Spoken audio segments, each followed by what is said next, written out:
singing it for my baby. She's the only one can bring me joy. That's why I sing these happy songs. They go dum dum diddly dum dum, dum dum diddly dum dum, dum dum diddly dum dum. Come on now, happy song now. On a cold rain and windy night, she shut all my doors, she cut off the lights. She hold me and squeeze me tight. She tells me, big O, everything's alright. Then I go dum dum diddly dum dum. Play it again. Dum dum diddly dum dum. Do it again. Dum dum diddly dum dum. Come on now. Happy song, happy song. Come on.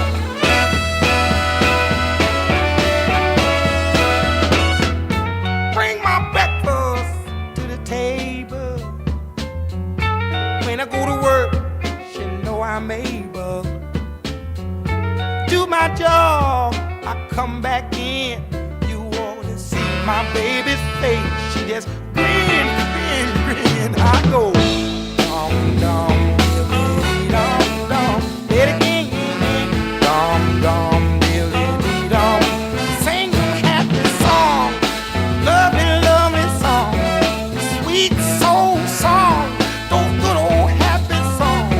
It gives you such a feeling, a lovely, lovely feeling. It makes you wanna shout. It backs you, knocks you out.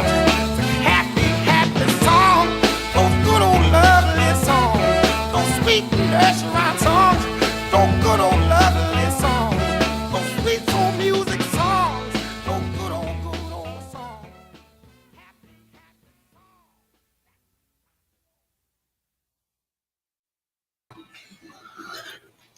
Good afternoon, Coded Friend .001 listeners. How's everybody doing today? Good to be with you. Sorry, I got a little bit of an improvised setup here at my buddy's house, watching his Belgian for the next couple days while he is up in New York. I saw that Zach and Butch, the friendly pit bull, threw a comment in the side chat that it was a oops, hang on one second.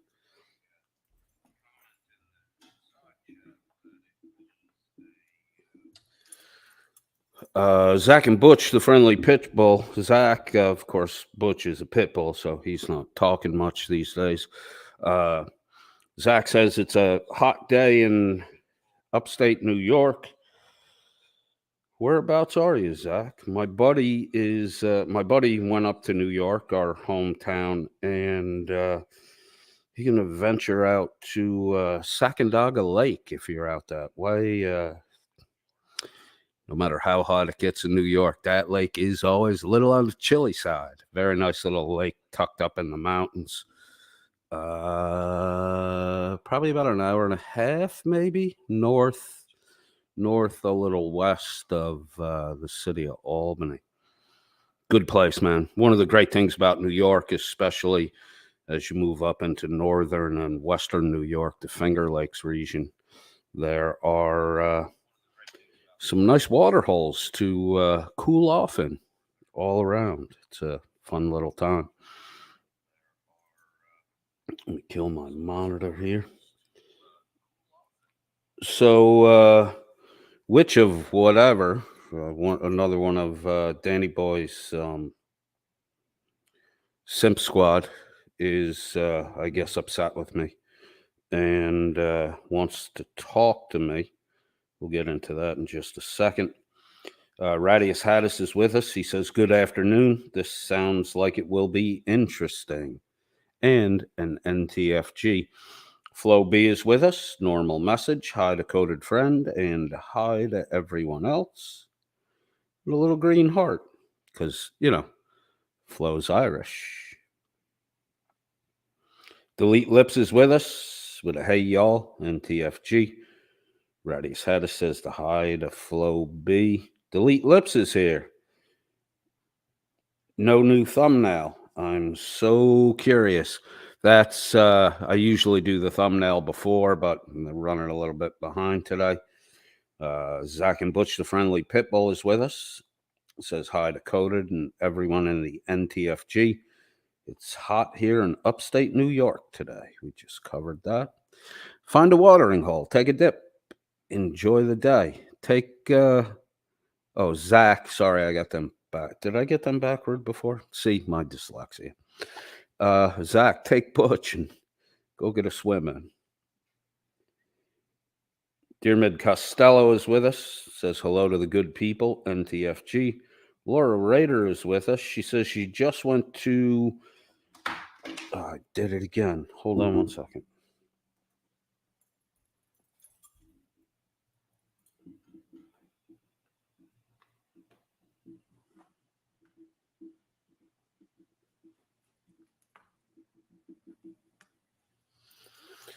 Sorry about that. Every time I move, I adjusted the laptop a little bit so I could read it better, and I keep popping the power cord out. Laura Rader says, I just went to Tina Slay's channel and started watching her shorts, and a 30-second ad popped up, even though she only has 200 subs. Weird. Didn't know you could monetize like that. She's not monetized. I've gone back to, like I did last night, I listened to the whole video. I have something to say about that in a second. Occasionally before one of my videos start, an ad will pop up. It doesn't happen often, but it happens randomly. YouTube's, I can't monetize, but it's YouTube's platform. They can monetize whatever they want. So I think they do occasionally lead a unmonetized video with a video, for their benefit, which is no big deal. I don't care if other people make money. I got my own pile already. I'm making money for I got a little more to go to get my son's pile wrapped up, and then I'll take a little time to put some money away for my non-existent grandchildren, which, I should probably have a little bit of store for them to make sure they get to college, at least get an education. I wonder if my son will wait as long as I did to have kids. And I wonder how many he will have. We'll see. I doubt I'll be around for it. By the time my son is 20, I'll be breaking the line to 70. I'll be an old man. Probably won't care much about anything anymore. And I'll just be spoiling children and kicking back and relaxing at that point in time. Regarding the conversation at the end of the video with Lisa, I hope she's in the chat right now. I'm going to apologize. We had I found where, and Lisa sent me a message on Discord afterward also, so I appreciate that. I would have rather it happened in the side chat, so everybody can see how these things evolve. The misunderstanding or where we went awry with each other was on the term drink. I was referring to drink as in, hey, drinks are on me. Everyone expects that they're going to get their own individual drink. That was the way I was referencing drink. I think the way Lisa was referencing drink was in, can I get a drink of your water, having a sip off your glass? So, there was a quantity difference in our references, which led to how can you get drunk on a drink and that stuff. So if I noticed that I was not, I got credit for being patient, but as I went back and listened to it, I don't think it may not have come out externally, but I can hear it in my voice and internally. I was not I really wasn't being patient. I was appearing patient. I was a little frustrated because I couldn't figure out, where we lost each other in the conversation. So I just want to apologize for me not understanding what was being spoken to me. And, as the host and as I had initiated the conversation, I failed in understanding what Lisa was talking about. So, and of course, it's a, failure of understanding is, probably 50% of the time the reason for, conversational conflict. So I apologize that I wasn't able to get that right at the end of the show. Laura Rader's here. Dearmid Costello. Katie D is here.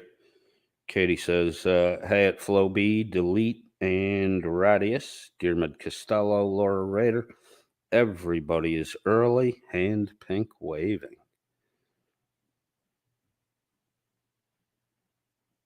Carte Blanche is here, says hi to Coded Friend. Hashtag NTFG. I couldn't miss you, so I'm up early. It's 5:03 a.m. This better be good. Well, I hope I don't disappoint you, early bird, but you'll get the worm today. You'll get the worm. Kelly Welsh is here, says hi to Coded. Hello, Kelly.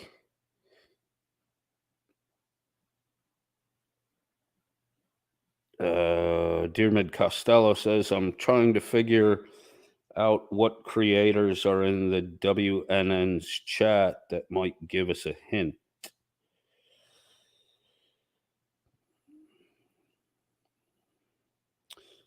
Laura Rader says, thank you for bringing this up so I don't forget. I hope at Delete Lips is feeling better.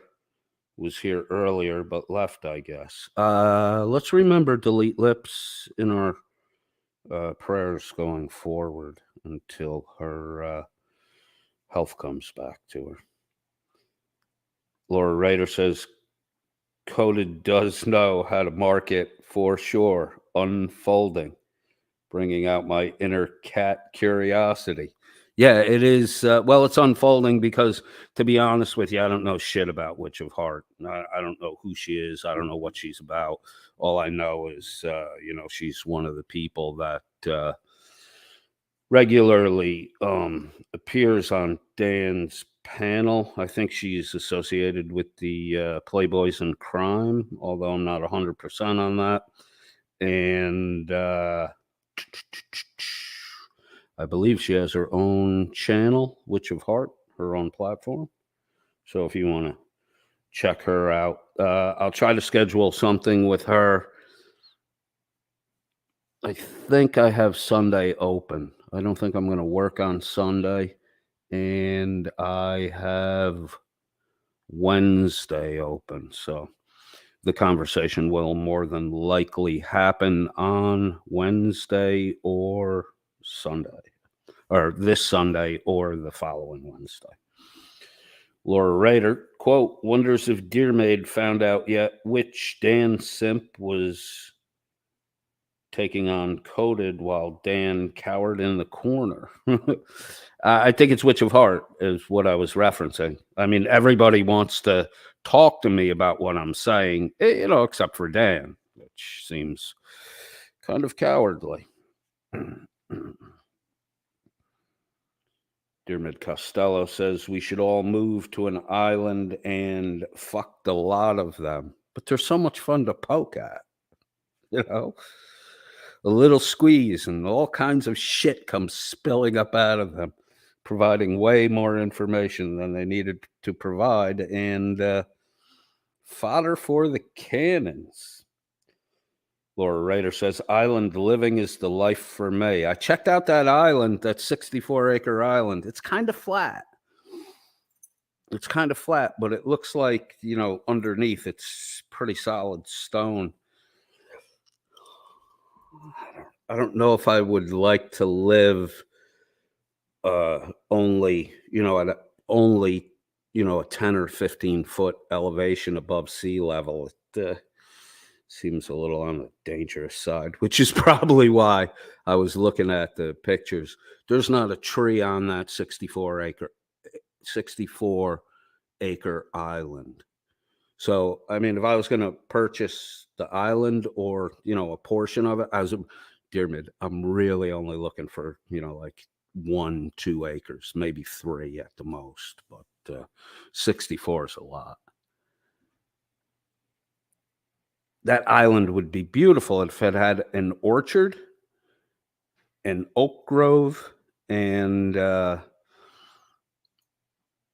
couple brambles, raspberries, blackberries, whatever berry we can get to grow.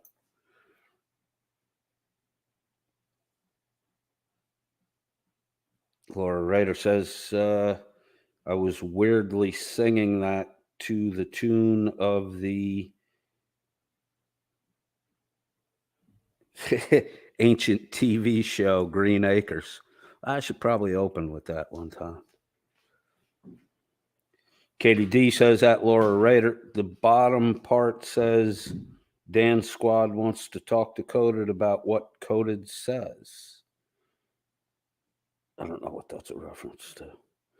Shiz. Uh-oh. More fan fiction. Shiz is trying to stimulate fan fiction. Shiz says, Dear Maid is my baby daddy. Shiz, I was pretty sure the relationship yesterday only lasted about 10 minutes, and then there was a breakup. What happened overnight? Little makeup action? I'm just leaving that out there as an open-ended question. Don't answer, then we'll get fan fiction answers. Laura Rader says hello to Shiz. Katie D says hello to Shiz. Already. Diarmid Costello, that was fast. Well, the Irish don't fuck around. We get right down to business. What's the Monty Python thing? Is it the meaning of life?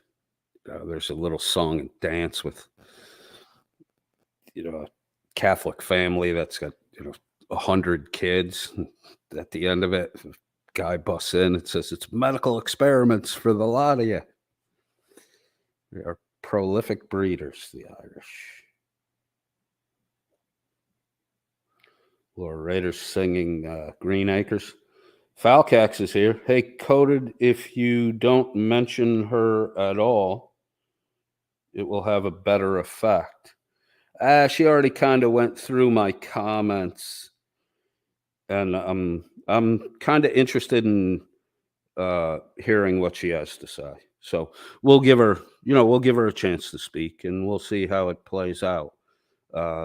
For me, for the most part, I'll just be pretty much listening to what she has to say. Shiz says, Dear Maid, Dear Mid, and I run into red flags like a bull. We're back on.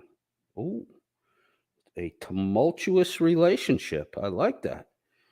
Dear Mid Costello responds, at least you did not end up in the Cisco parking lot. All right, you guys are really contributing to your own fan fiction here. Pat Gallagher's with us, says hello, good people. Katie D is here. Katie D says hello to Pat. Falcax says, hey, guys. Good to have you, Falcax. I think this might be the first time you've been in our chat. McAddix is with us with a hey, everyone, NTFG. Carte Blanche says, thank you to Katie D. I almost forgot. Thanks for the reminder.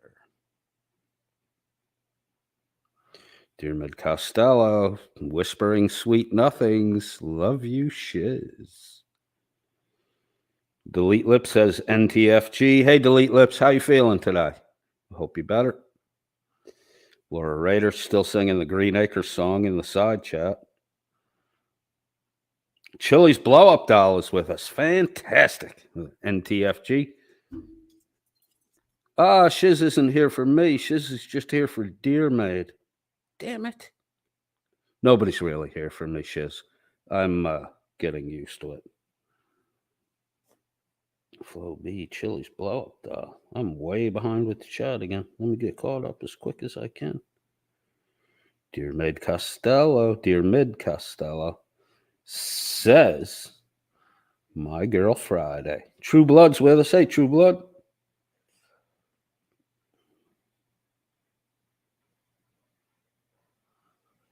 Laura Rader says, amuses herself while waiting on Coded by singing really ancient TV theme songs.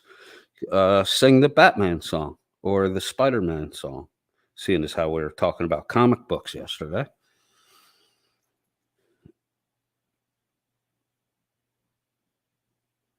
Chili's blow up doll says, Danny Boy's running late. I mean, Coded. I was not the Danny Boy account. I don't know who's responsible for that, but hats off to you. I got a lot of laughs out of that shit.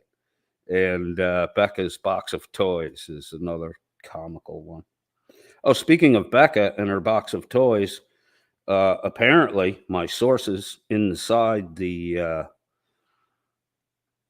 WNN Snooze Network family has revealed that Becca had a bit of a mishap and may have imbibed too much with the alcohol on Tuesday night, and Wednesday was apologizing for venting frustration and anger.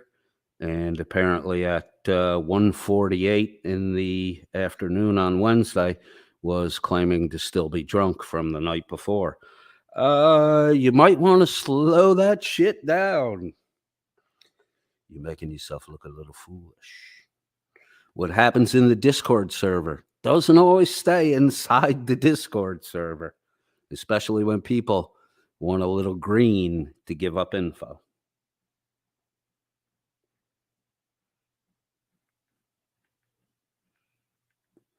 Chili's blow up doll says, hey to Auntie Flo. Flo B's your auntie? Johnny Switchblade is with us.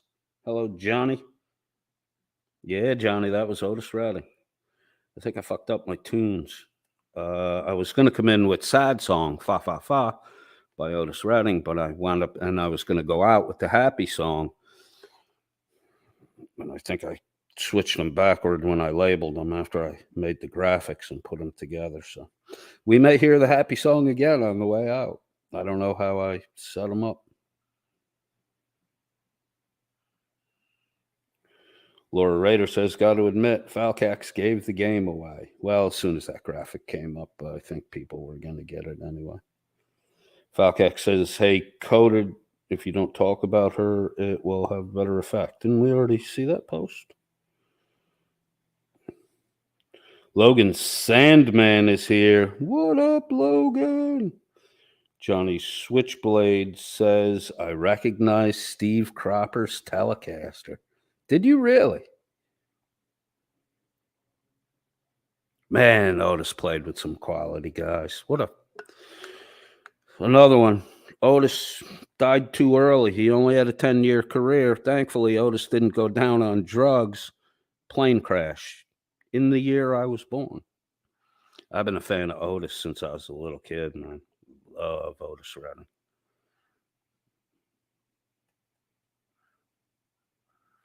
Johnny Switchblade says, howdy from Arizona. Warm and dry, hey, till the sun goes down. Then it's dry and cold in Arizona. I drove through Arizona. I have a neighborhood buddy who lived in, I think he's still out there. He lives in Flagstaff. And I drove the Route 66 from the East Coast, from the beach, all the way out to Flag. I should have gone I think it's like 3 more hours, and I would have actually driven the 66 coast to coast. I should have finished it out, but fuck, man, that was a long ride.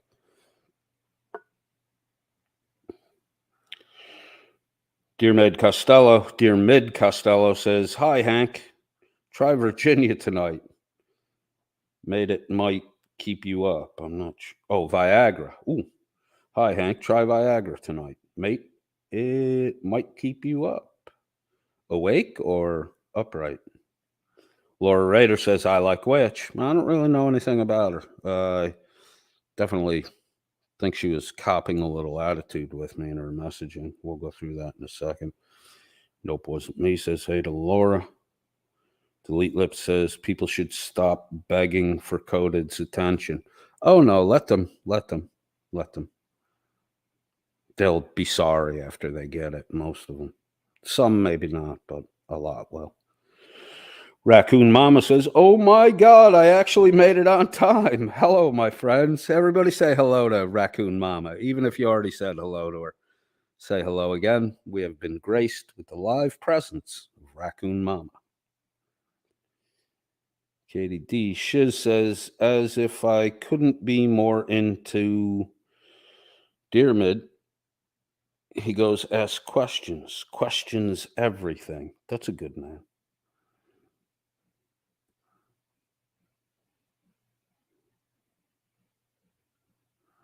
Oh, I see Raccoon Mama got a lot of hellos already. Say hello to Raccoon Mama again.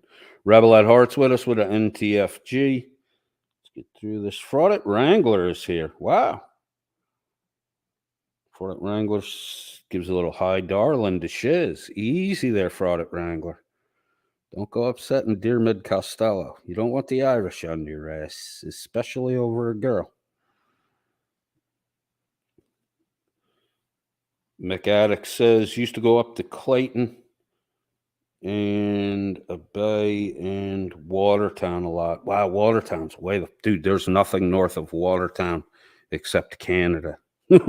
Watertown's fucking up there, man. There was one of my listeners is in Washington County, New York. There's a little town in Washington County, Argyle. There's a quarry in Argyle where they hit a spring in the bottom of the quarry, and the quarry filled up so fast with water, they couldn't get the crane out. And if you swim out to the middle of the quarry, you can actually stand on the top of the boom of the crane, and you know your eyes are just above water level. Beautiful place, man. There's like a 40-50 foot cliff on the backside. You can dive off, flip off, whatever your particular method of plunging into the water would be. It's pretty invigorating. Like the first time you jump off, it takes so long to hit the water that you literally have the thought go through your head, what the fuck's going on here?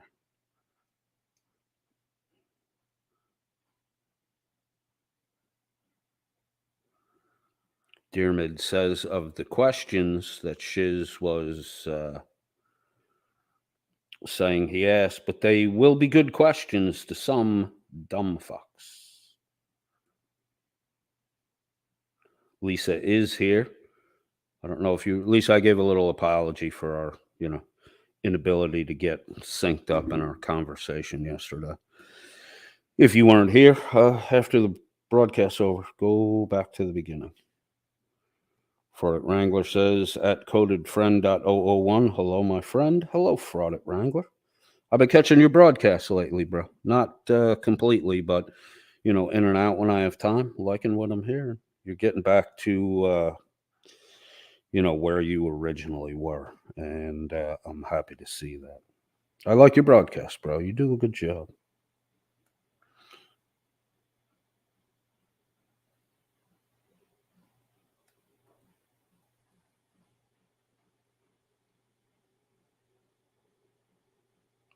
Fraudit Wrangler says, hashtag Wrangler loves his wife.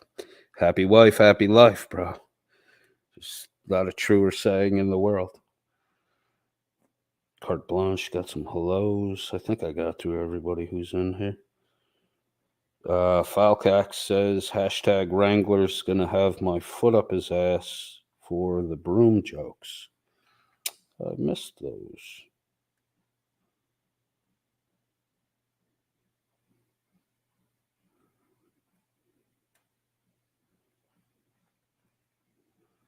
All right. Let's Shiz says some people are determined to misunderstand. Yep. Shiz says, but I'm just a fucking idiot, so who knows? Shiz, I'm a fucking idiot too. The same guy that called you a fucking idiot calls me fucking stupid and dumb all the time. We're in the same set, Shiz. I'm happy to have you as company. I couldn't think of a better person to be in this little subset with. And if Danny Boy calls you stupid, you should take that as a compliment because dumb guys can't really. Intelligence confuses dumb people. And it comes across to them as though you were dumb because they can't understand what you're saying, nor will they make an effort to find out what's going on. So I think we know who's the dumb guy in that equation. Becca's box of toys is with us. All hail the KY Jelly God.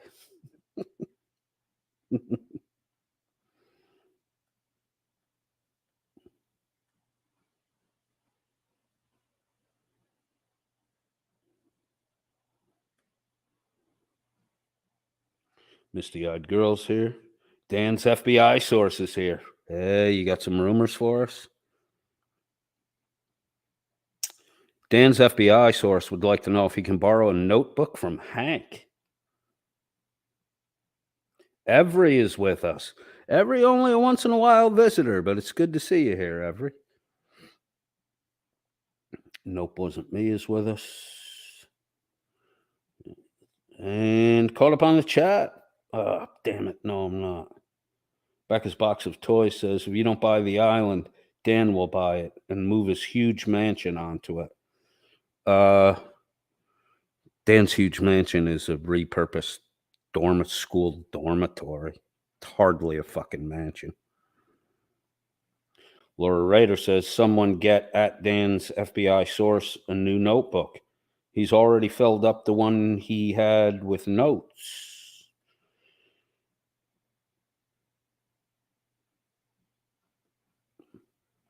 Oh, Dearmid Costello says the 64-acre island isn't big enough for Dan. They have 2 boxes of toys. Laura Rader giving a little caution to Logan Sandman. Logan Sandman, behave yourself, especially with the ladies.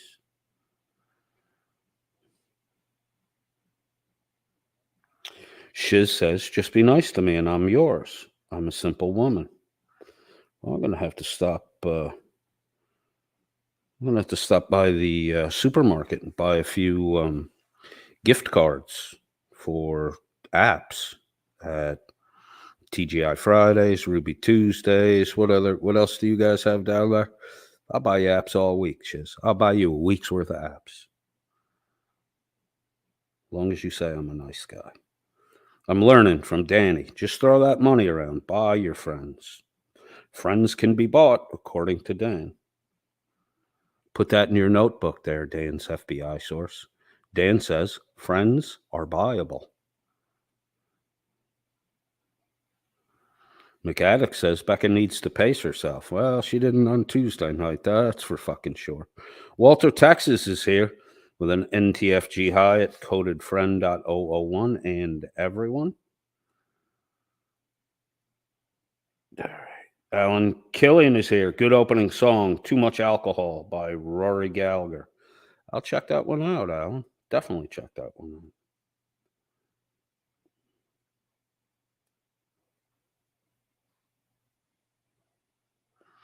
out. Laura Rader says, which copying an attitude is what I like about her. LOL. I'm sure she'll be copying attitude when she comes here. It kind of comes through in the messages that she left for me.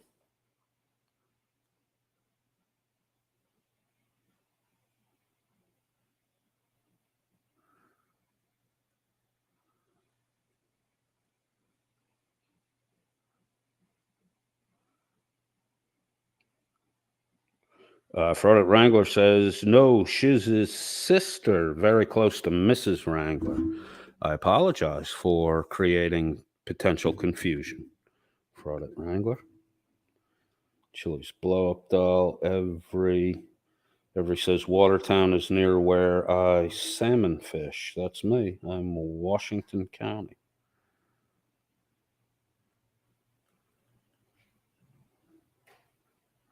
She says, Dear Mid is still is all man. Ooh, there's going to be some fan fiction. Hey, Walter, I don't know if you watched the chat yesterday, but you came in a little late. Everybody was wondering where you were. And people were asking to wait to start the broadcast until you showed up. You got a lot of fans here, Walter. Walter, you might be more popular in my side chat than I am. Lisa says, I appreciate it, Coded, and I apologize for my contribution to the misunderstanding. Thank you, young lady. I appreciate that. I don't know why, Lisa, but the last few times we've interacted, I don't know, we're misunderstanding each other. Or I'm definitely misunderstanding you. So I'll put a little extra effort into remaining patient and trying to sync up with you. Laura Rader says, special shout out to our socks at Dan's FBI source and Becca's box full of toys. I think those two are professional socks. I think all they do is sock account, sock nonsense, sock stuff. Funny. Funny. Logan Sandman says, if I had a nickel for every time called me an idiot, I would have had to turn it over to the government because I was on the job. Nice. I love when I get paid to listen to these guys. Oh, Witch of Heart is here. Ha, ha, ha. What a great pick of me. You don't like that one? I'll get a different one if you don't like. That was the best one I could get. I only watched one video, though, but some of the other ones were fucking really bad. This was the episode where you said you bully bullies. Do you think that justifies bullying? I don't really know. It was kind of weird to hear you say that you bully. Dan's FBI source says, I thought it was a good picture. Witch of Hearts. Yeah, see, other people said they thought it was good. You don't like it? No. Put a 1 in the chat if you like the Witch of Heart picture. Put a 2 in the chat if you think it's not a good picture. Witch of Heart, I'd like to think of it as passive aggression. Think of what as passive aggression? My aggression is never passive. It's not something I hold back on. Fraud Wrangler says, at codedfriend.001, Falcax is upset about the brooms because hashtag the fat electrician defines a journeyman electrician is a spicy construction worker who doesn't clean up behind himself. All downhill from there. I don't know if I would disagree with the fat electrician's definition of a journeyman electrician. Witch of Heart says, thanks to Laura. Walter Texas says, I love at Witch of Heart. Is it Witch of Heart or Witch of the Heart? Sorry if I've been getting your name wrong. Yeah, you have some fans in here, Witch of Heart. There is a poll on my community page, a 2-option poll. If the listening audience can make the final decision, if you think I should enter into a conversation with Witch of Heart, hit that part on the poll. If you think I should tell Witch of Heart to MHOB, mind her own business, hit that option. I think Witch of Heart wants to really get me under the spotlight and grill me.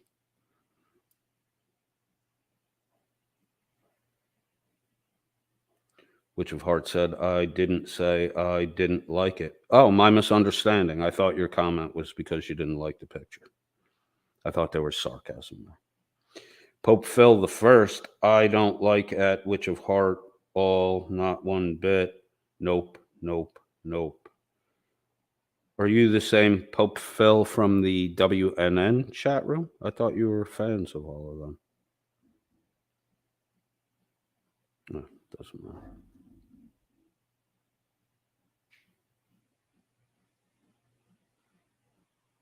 Witch of Heart said, I'm a bully. I'm a bully?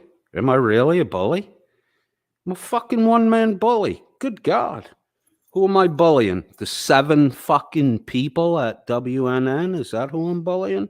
Who am I bullying? Tina Slay, who running around telling all kinds of fucking fabrications about the death of her son, which she wasn't even present for, but she speaks as though she watched it all go down.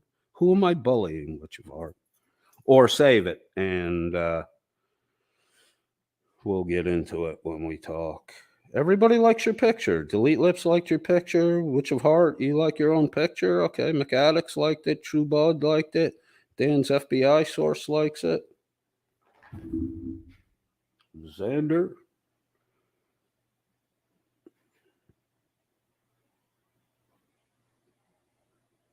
Laura Rader is honored that Pope Phil I showed up to our broadcast. Phil, be careful about the God mocking shit. It's not an area you really want to be in. Rebel at Heart says at codedfriend.001 Falcax wants you to check your Discord. I don't have a Discord. I'm in the Masshole Troll Mafia Discord, and I'm in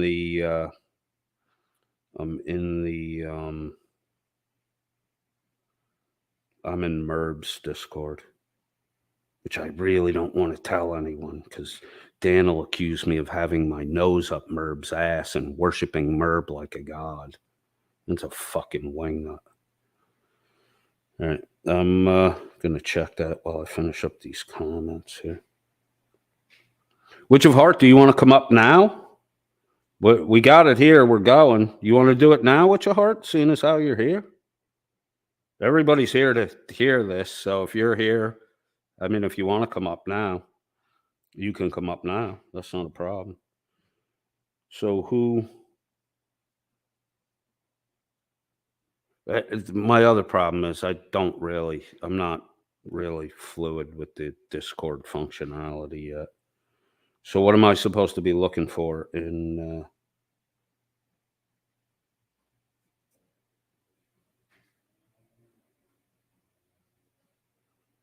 Yeah, I don't know what I don't see anything new in here. All right, I checked my Discord. I don't really see anything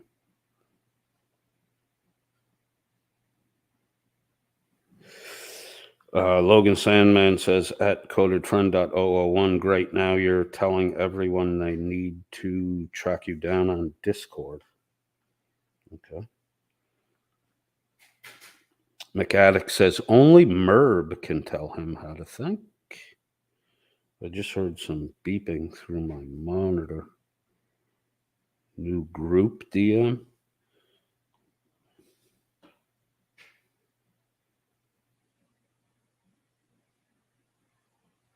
Yeah. I really don't know the functionality here, so I'm not all that. I got Shiz, Lisa, and two other people. I don't think I got. You know, there might be someone on Discord, Falcax, pretending to be me. They used I'm codedfriend.001 because Merb asked me about this. There might be somebody with a codedfriend.001. So you may be messaging the wrong person. Just sent you another DM. It should be at the top of the list. Found you through the Troll Mafia server. Make sure it's 00 and not 001. But I did just hear some...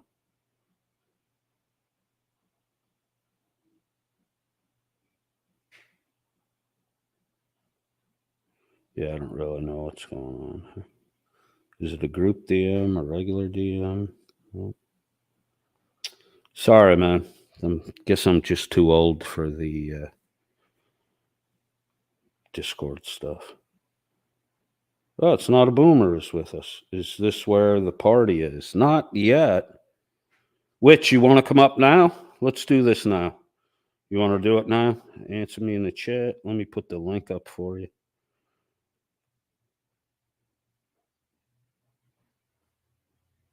It's not a boomer. Oh my God. I'm very, what the fuck? I'm very, I'm very pleased that such well-known talent on YouTube is showing up to my broadcast. Thank you for being here, Boomer.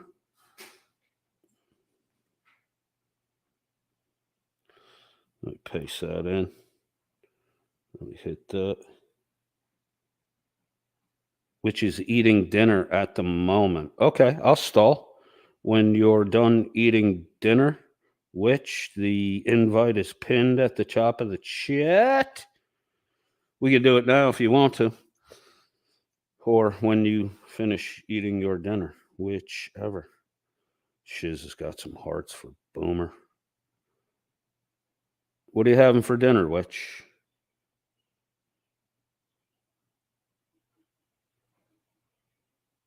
Oh, we could. Let's do this.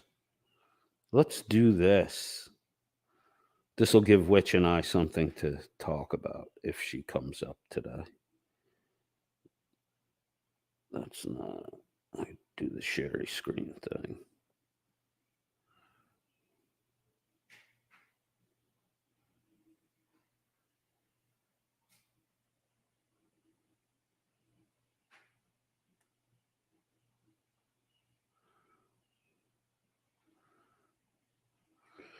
So let me play this in case Witch of Heart wants to come up, and then we can talk about these things, because I think that some of these things are the things that are bothering Witch of Heart about me.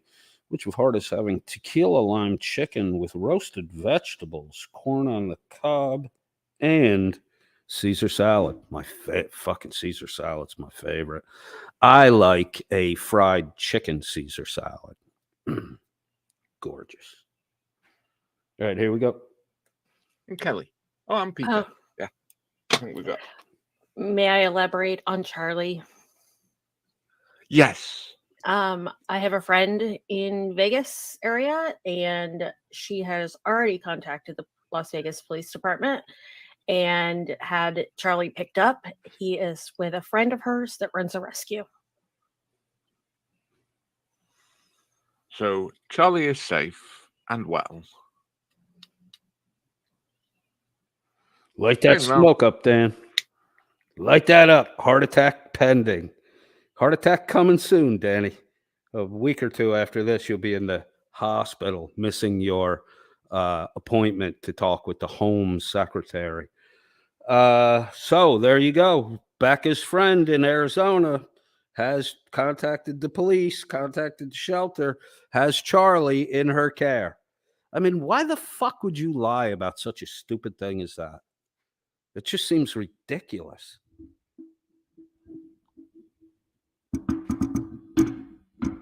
Sorry, I need to. I usually do my broadcast standing up the entire time, but my back is ragging on me a little bit today, so I got to make some adjustments here. So Danny Boy has a towel.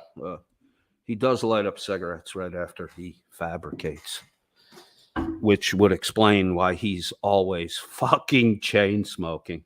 Let's see what Danny had to say. This is March 15, 2023. This is the broadcast Welsh News Network did right after Chili got arrested by the Vegas PD. Damn it, that was March 15? Wow.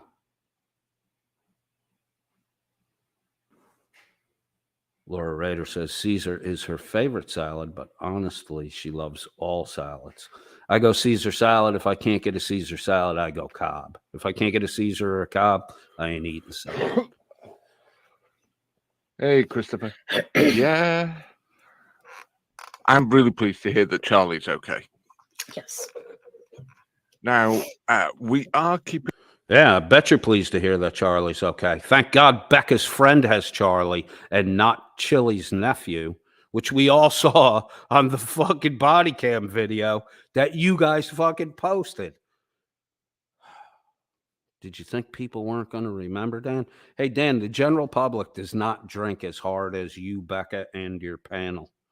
Maybe you should hire one of your non-drinking listeners to take notes so you don't constantly contradict yourself. Keeping an eye on the website to see what Chile is actually charged with. And also how much his bail is. Now, I'm well aware that Colin Campbell, aka Delete Those Clips, is running around posting that he's got $7,000 bail. That's what the bail is for Chile. However, there's nothing on the official websites to show what his bail is or what he's been charged with. There's absolutely zero.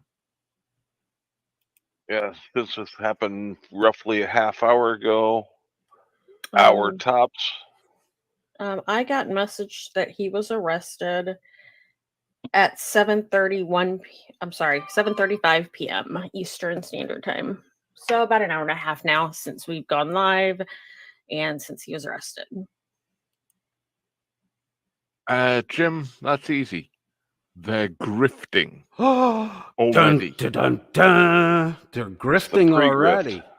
Kind of like when you run a illegal lottery from Wales and involve U.S. law enforcement in that illegal lottery. That kind of grift. Is that the kind of grift, or are they just asking for money, a donation? That's not really a grift. It might be taking advantage of people, but that's not really a grift. Grifting is when you get a tablet for free and start charging people super chat comments to buy a ticket to enter into a raffle, which you're not supposed to be running according to the law in Wales, which is odd because Shuggy, Anthony Caruso and I were having a little conversation about the unelected lords in the House of Lords in the Welsh government, because Dan doesn't really think that it's a big deal if the citizens of a country don't elect their own leaders. You know, that's just nothing, because that's the way Dan wants his country to be set up. When they take up arms and rebel against England, Dan, little hint, you should have followed our fucking game plan 200 years ago when you had the chance, because you ain't ever getting out from under that English boot now. So you might as well just keep on licking it like you did when you served for them. Right? You hate the government. You hate the government. You hate the English government. Hate the American government. Hate. You got a lot of hate, Dan. You got a lot of hate. And most of your hate, I think, revolves around the fact that you'd like to be the one telling people what to do, and nobody gives a fuck what you have to say about anything. Not in Wales, not in America, except for maybe like the 5 or 6 panel members of yours that owe you fucking money. There is nothing saying what he's been charged with or what his bail is. I'm sure his legal team has been charged. I'm sure his legal team is already working on the lawsuit. Yeah. Now, Hank, that was not very timely in the middle of March to be cracking on a legal team working on a lawsuit when at the end of April, or wait a minute, it's been 5 weeks. We're June. Yeah, when at the end of April, you and the rest of your compadres there got involved in a lawsuit in the United Kingdom court, which was only going to take a couple days to file the paperwork. And 5 weeks later, the turtle barristers you hired are still crawling toward the courthouse with the fucking paperwork. Where's your lawsuit, Hanky Danny? Seems like a little hanky-panky there, Hanky. Laura Rader says, at codedfriend.001, please release Shiz from bondage backstage. This is, oh, I didn't know Shiz was there. Hold on a second.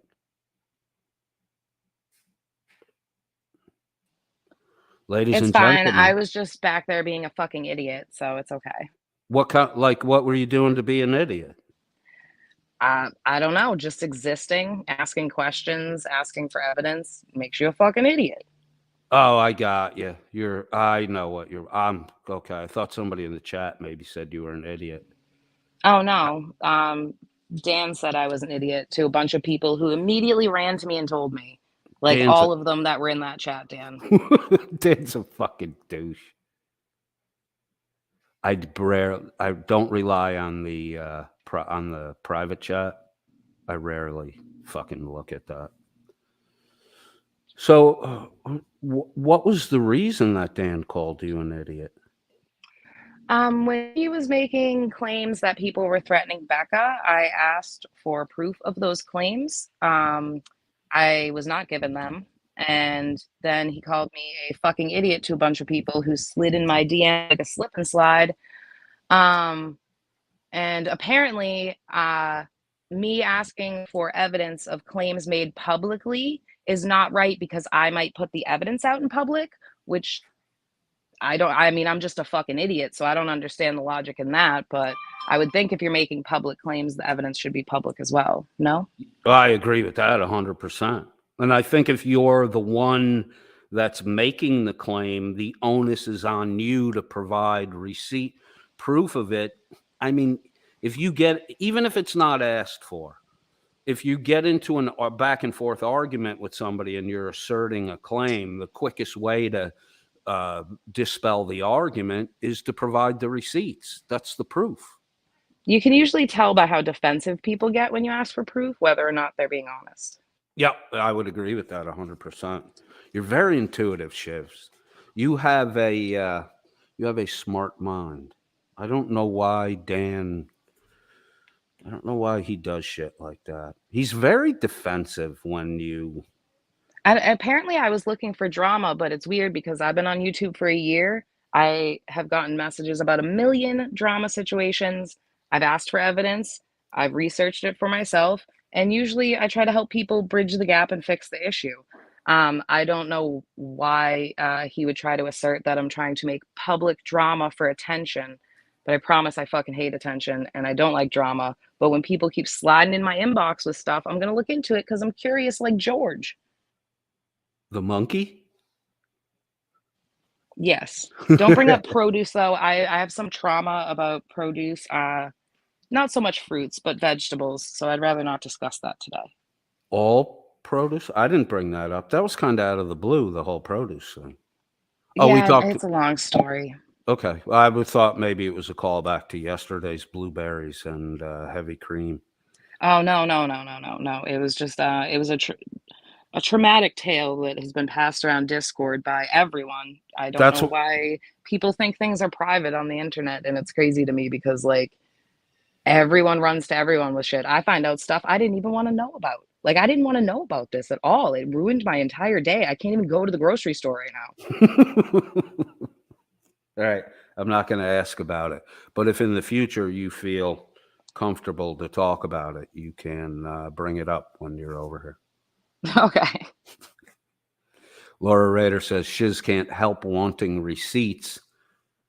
We all like receipts. Yeah, without the receipts, it's just fucking claims that people are making. That's what causes the gossip and the rest of the shit. And without the receipt, you know, party A tells party B something, and by the time you're down to party T, it ain't what the fucking party A told party B anymore. Yeah, it's a telephone game.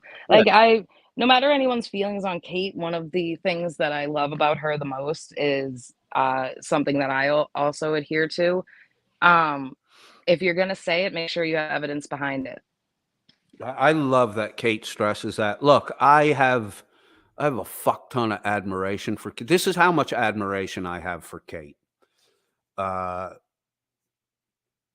When Merb exposed that Kate had made up some evidence in the past, man, it kind of fucked me up a little bit.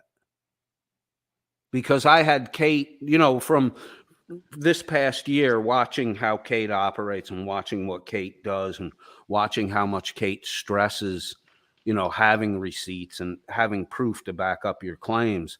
It kind of fucking knocked the wind out of me for a minute. Yeah, but I agree, and she knows that it was wrong. Right. But I will say it was when she first got on YouTube, Turtle Boy was taking clips of her show and using them to harass her and her kids. Right. And she just wanted it to stop. And she even admits now that, like, it wasn't the right thing to do. But at the time, she was new to YouTube and she was told, if you do this, they'll take the video down. So that's what she did. Right. And then, when I heard Kate go through it and not explain it away, but take responsibility to own up to it and say it wasn't the right thing to do and I wouldn't do it again, I was then okay with Kate again. And in fact, I have a little higher admiration for her because she did something that she probably shouldn't have done. And she didn't waste a fuck ton of time trying to excuse it away and make shit up. She owned it.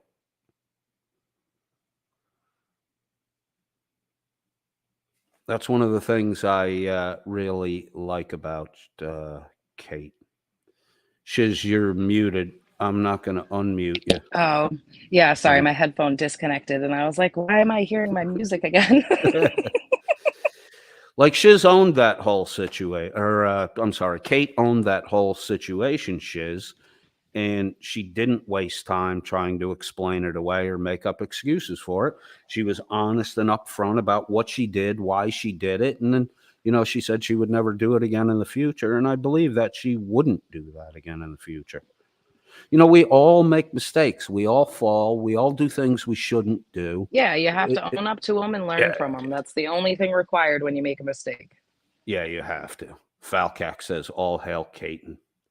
I don't like the Caton moniker, but, I know it's stuck, and it is kind of funny, but I don't really like it.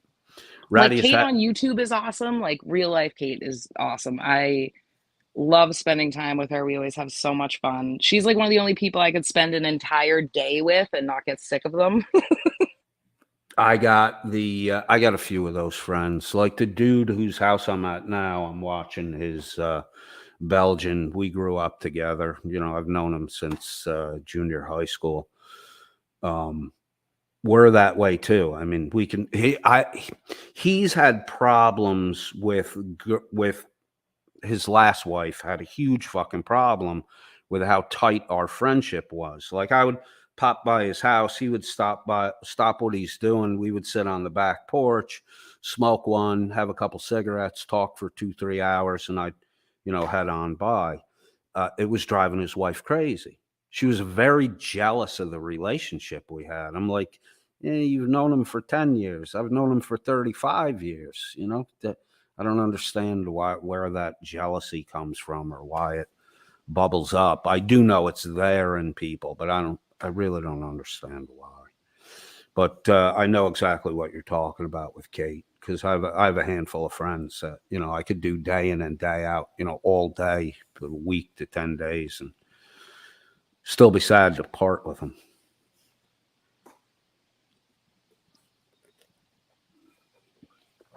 Oh, Laura, I had so much fun in New York. Who's talking about cucumbers? Ban them. No. How fucking dare you? Ah! Falcax, why'd you do that? Oh, God. Okay, I'm all right. I'm not going to throw up. I'm fine. Okay, cool. Did you see pictures or was it just talk? Oh, it's a long story. Okay, we'll get into it another time. How long have you known Kate for, Shiz?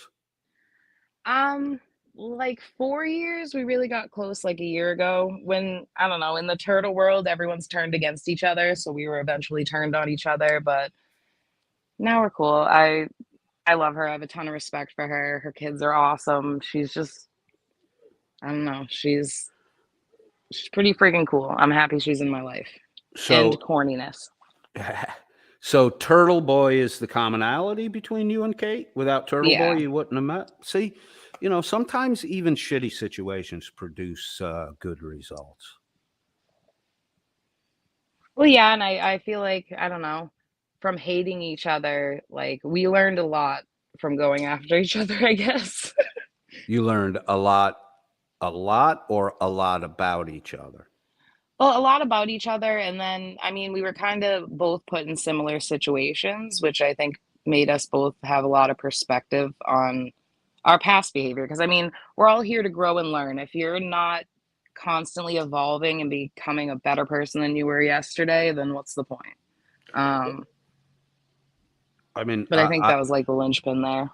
I absolutely agree with that statement about growing together. Most importantly, in, like boyfriend, girlfriend, husband, wife situation, you can't, because you're becoming one person over time. Literally, that's that kind of intertwining.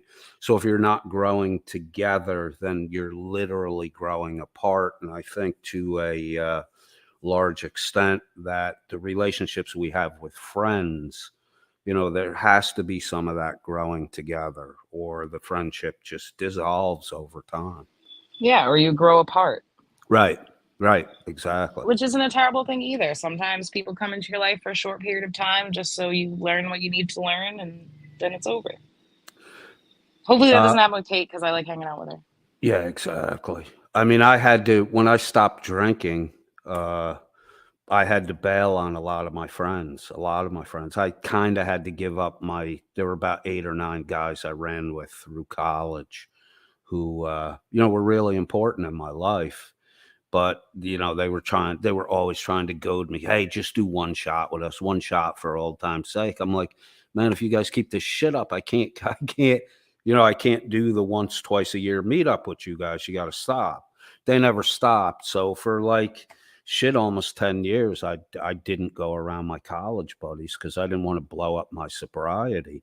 But I'm at the point in my life where no matter what anybody does, I'm not going to have a fucking drink ever again. So in time, I was able to go back and hang out with the people I had to kind of distance myself from to get over my addiction. But alcohol was a really fucking bad thing for me. Yeah, sadly, it is for a lot of people. I don't really drink unless I'm out with Kate, and then I'll have a drinky drink because I don't have to drive. That's the only time you really drink, is when you hang with Kate? No, I was on an insulin regulator for, from the time I was like 14 up until recently, so I couldn't really drink on it anyway. Right. Yeah, there's a lot of sugar. I prefer to smoke God's cabbage and not insert it in myself. Thank you.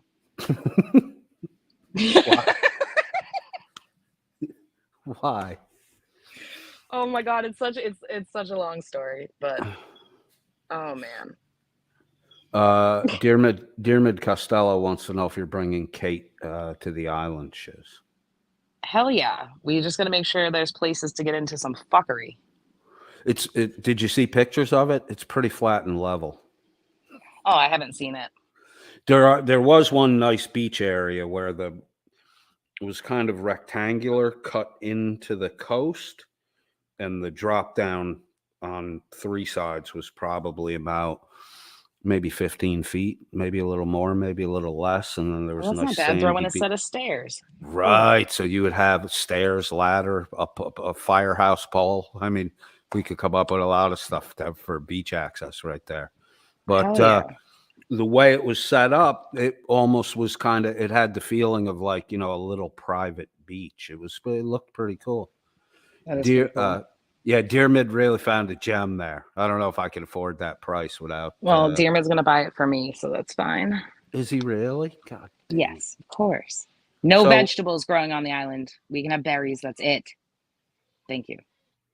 So Witch of Heart says, I'm done with dinner, but I'll wait till Shiz comes down from the panel. I honestly don't want to take any time away from her. You two have a good convo going right now. We do, but we can pick that up in the future. Do you want to stick around for a little bit, Shiz, or would you like to yield the floor to Witch of Heart, who I think is dying to get a bite into me? Oh, I mean, if she wants to come up, I can dip off. Would you? I would greatly appreciate that. Yes, Dearmid, you are buying it now. What? Uh-oh. He's denying this? What is he? This could cause problems.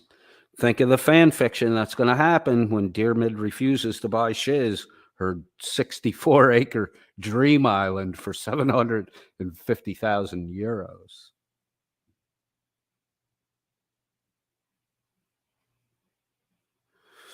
Dearmid Costello says, I saw a guy selling Stony. Did you mean Stony? S-T-I-N-Y, Stony houses for 30K?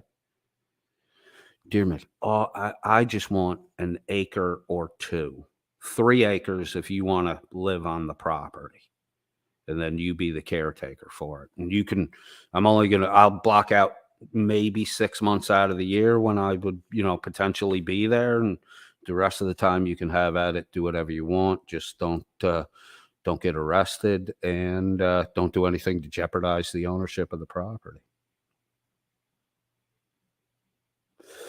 All right, Witch of Heart, hit that link, jump up. When you're in the background, I will say goodbye to Shiz. All right, sounds good. Yeah, I don't know. Have fun. Okay. Well, you can hang out till Witch of Heart actually comes up, in case she doesn't. Ooh, check private chat. I'm checking private chat right now. I'm not getting anything on private chat.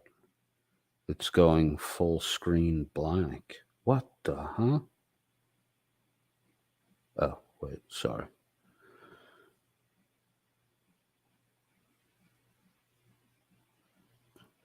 Hello, Welsh News Network. How y'all doing over there?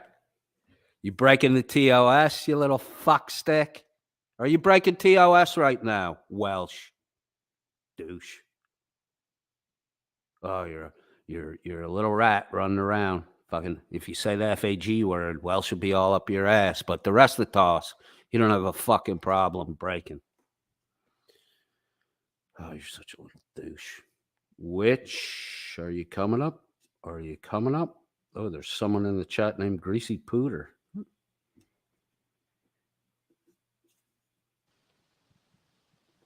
Yeah. Greasy Pooter is apparently willing to accept non-greasy people into his world. Cool. At least it's not like a veggie medley pooter. I digress.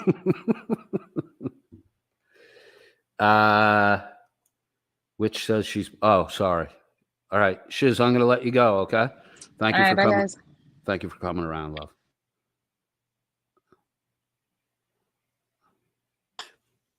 Witch of Heart, how are you? I'm good, Coded. How are you? Pretty good.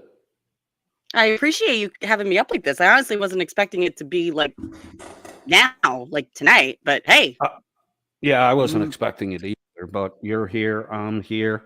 People are come on. You're doing a stream about me, and I'm so honored. Like, I couldn't not be in the chat, like, for real. Oh, the stream wasn't actually about you. Feel free to think it was if you want to. That's not a big deal for me. Okay. So the title, the description, the picture of me with my name, which was not right. So none of that was about me. No, it was about you. I don't mean to be a dick here, but if you allow me to finish my sentences, it helps the conversation be a little more. I apologize. I'm very excited about this. It's okay. Cool. I'm glad you're excited. I'm happy to have you here. I am. I want to learn a little bit about you, and I want to hear what you have to say. The whole thing today was I was going to give the audience the option, to indicate whether they wanted to hear us converse with each other, or, whether they weren't interested in it at all. Some of my regular listeners do message me, and they do tell me, like with the whole Tina Slay thing, there were a lot of people that messaged me and were like, you're going to fucking blow your channel up. Don't do that. Just, avoid her. Don't engage her. And, I lost. Right. I lost. Well, I didn't lose much on the Tina Slay thing. But prior to that, I had lost, I think, like 60 people unsubbed. Yeah. I mean, they weren't kidding. Miss Tina is kind of a big deal in this community, whether or not she's a creator. And, she's been through a lot, like more than I could ever, being a mother myself, more than I could ever imagine. And I, like I said, I can't even imagine the hell that she's been going through. So, and like I said, I will stick to my word to be extremely friendly and cordial, which I normally am, until I'm given reason not to be. And I do need to keep my voice. Actually, hold on 1 second. I'm sorry. My cousin is sleeping in the room next to me. I want to make sure. Can you still hear me okay? Yeah, I can hear you. Okay, cool. The walls are very thin, so I don't want to like. Even in my normal talking voice, I could be a bit loud, so I gotta like try and hold that down. I'm the same way. Where are you from originally? I'm from New Jersey, right outside of Philly. Oh, you're a Jersey girl. Okay, so you can hold your own. You could Thank shout you could shout a dickhead down in the street, right? Yeah. Okay. Yeah, I I didn't. honestly, I didn't used to, because born and raised in white suburban New Jersey, there's not really a lot of like crazy confrontation. And then I moved to a city called Chester, which, if no one is familiar with it, it was at one point the #1 murder capital of the country. So yeah, I learned to hold my own while I lived there. Chester in Jersey or Chichester in southern south? Close to eastern? Chichester. Close Nice. to Chichester. You know who's Yeah, from there's Chichester? actually. I'm sorry. You know who's from Chichester? Who? Are you familiar with 90s 2000 radio? Yes. You know who Ronnie Bennington and Fez Watley are? Not off the top of my head. Were they in a name, or were they in a group? No, it was the Ron and Fez show, which started as Ron in Florida, and then one of the Rons dropped off. They were a little falling out. And then you had Ronnie Bennington and Fez Marie Watley, who came up to XM and used to broadcast. Oh, XM. I didn't have XM. Right. They would broadcast right on the tails of the Opie and Anthony show. Ronnie Bennington. I know. Yeah, I know Opie and Anthony. Right. So Ron and Fez came on right after Opie and Anthony. Oh, okay. There's all kinds of Ron and Fez clips on YouTube. You should. Yeah, I'll definitely check that out. Yeah, if you like the O&A show, you'll definitely enjoy Ron. Yeah, they were funny. Fez. I did enjoy those. Yeah, I was a bigger fan of the Opie and Anthony show than Howard Stern. Like I do remember listening to Howard Stern, because during XM time, there was one station. It was an FM station, but they had like XM shows. So like Howard Stern was on it. I think it was like 94.1. Howard Stern was on it, and then Opie and Anthony. So they were actually on the FM radio for a little bit before they could have went to been. XM. It could have been K-Rock, but I think it was WNEW. W sounds more familiar, because over here it always starts with a W. Yeah, O&A used to do, I think, the first 2 hours of their broadcast from WNEW, and then they would do a walkover from the WNEW studio. They would film it walking through the street to get over to XM and do the explicit portion of the program, though. Yeah. But now I'm a big Preston Steve fan. So who? Preston Steve. They do the morning show on WMMR 93.3. Cool. Yeah. Not overly familiar with them. One more question, so my audience Yes, sir. can get to know you, and I can get to know you. Age range: 20s, 30s, 40s. Oh, I'll just flat out say I'm 37. 37. I am 56. Oh, okay. So we have 2 decades in between us. Do you think that 20 years has a profound impact on the way you view life in general versus the way I view life in general? It depends on the view, I think. There's a lot of people I know who are, in that age range, like with the age difference, who we pretty much have the same views. And then there's people who don't, but I don't necessarily hold people to, like, I look at the person themselves. Yes, they bring me views that I don't agree on, but if you're still a cool person, I'll still get along with you. Like, I'm not to put politics into it, but I'm obviously not a Trump fan. That doesn't mean I'm not going to be friends with someone who is a Trump fan. As long as we don't talk about it, we're okay. You know what I mean? Like, you gotta have that kind of like subject where you're like, yeah, we're going to agree to disagree and just move on to common ground. And then that's it. Yeah, I'm not a big fan of the agree to disagree. And I think that's because I have my education is a major in finance, and I have a minor in philosophy, specifically philosophy of art.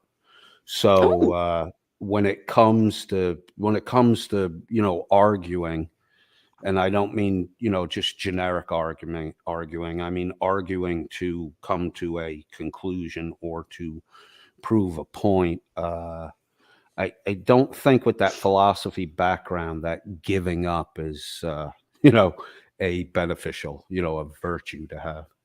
Well, okay, I can respect that. However, if you're never going to agree on something, I mean, I guess that could be like you're never going to find a common ground for something. So you're just going to be going around in circles like constantly, and it's just not going to go anywhere. So that's kind of where, for me, that would be the agree to disagree, just move on, because you're just not going to get anywhere with it. Yeah, I approach it a little bit different. There's a piece by Friedrich Nietzsche, German philosopher, turn of the century, late 1800s into the early 1900s. Nietzsche, when describing the two main tendencies in Greek culture, the Apollinian versus the Dionysian, and the Apollinian is the single individual rising to prominence, and the Dionysian is the impulse for the crowd rise to prominence. It's where the Dionysian impulse is where the individual gets absorbed into the oneness of the crowd, and everybody's on an equal footing. There are advantages and disadvantages to both, but what Nietzsche said was these were two parallel tracks that ran through history, never to cross. So there's never going to be agreement between that Apollinian urge and that Dionysian urge, but the two of those are going to run parallel through human history. And I think that's I think it's fairly accurate, and I think in the art world it's definite. It's more accurate in the art world than in reality. That makes sense. Yeah, that makes sense. Cool. So at this point, I'm going to give you the floor and allow you to say whatever you like, and I'm going to sit and listen to what you have to say. My goodness. Well, I appreciate that. You're welcome. So, I can obviously understand the fact that, you want to see receipts or evidence of certain things that have been going on. However, I don't really think, and I haven't really, I can't, this is me saying I haven't watched all of your streams from beginning to end. So if I do make a mistake, please correct me. But I haven't really seen a lot of your receipts. Like, you just like to flat out say, oh, this person's a liar. This person's making shit up. This didn't happen. This didn't happen. This did happen. But you don't show why. Like, you don't show why you say this. Now, if you say, in my opinion, this person's a liar, or I think this person's a liar, that's a little different because that's your opinion. But no, you state it as actual fact without anything really to back it up. And I'm sorry, but the argument of nuh-uh isn't really a very valid argument. And okay, go ahead. Sorry.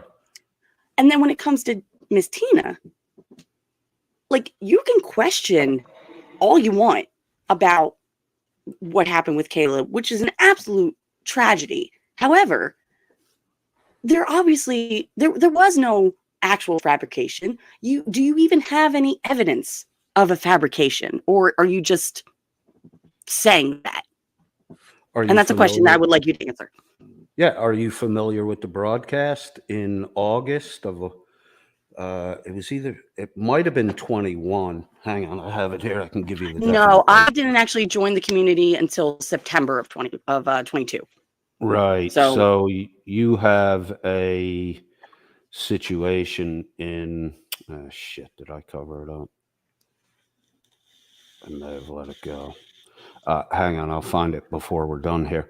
But Tina Slay did actually go around and tell people that her son Caleb was shot up with methamphetamine by the law enforcement officials who had killed him. And yeah, so if you could find that would be good. But then also, there could be extenuating circumstances where that could have been, maybe she did think that at the time, and then later on discovered, oh no, wait, because we know that Caleb took Adderall. We know that he took Sudafed because he had a chest cold. So that, Do we know that? Do we know that? Or yes, did we Tina do. just say that? I've never seen any receipts on any of that. Of course he won't. They don't show autopsy reports. They don't show toxicology reports online for anybody to find.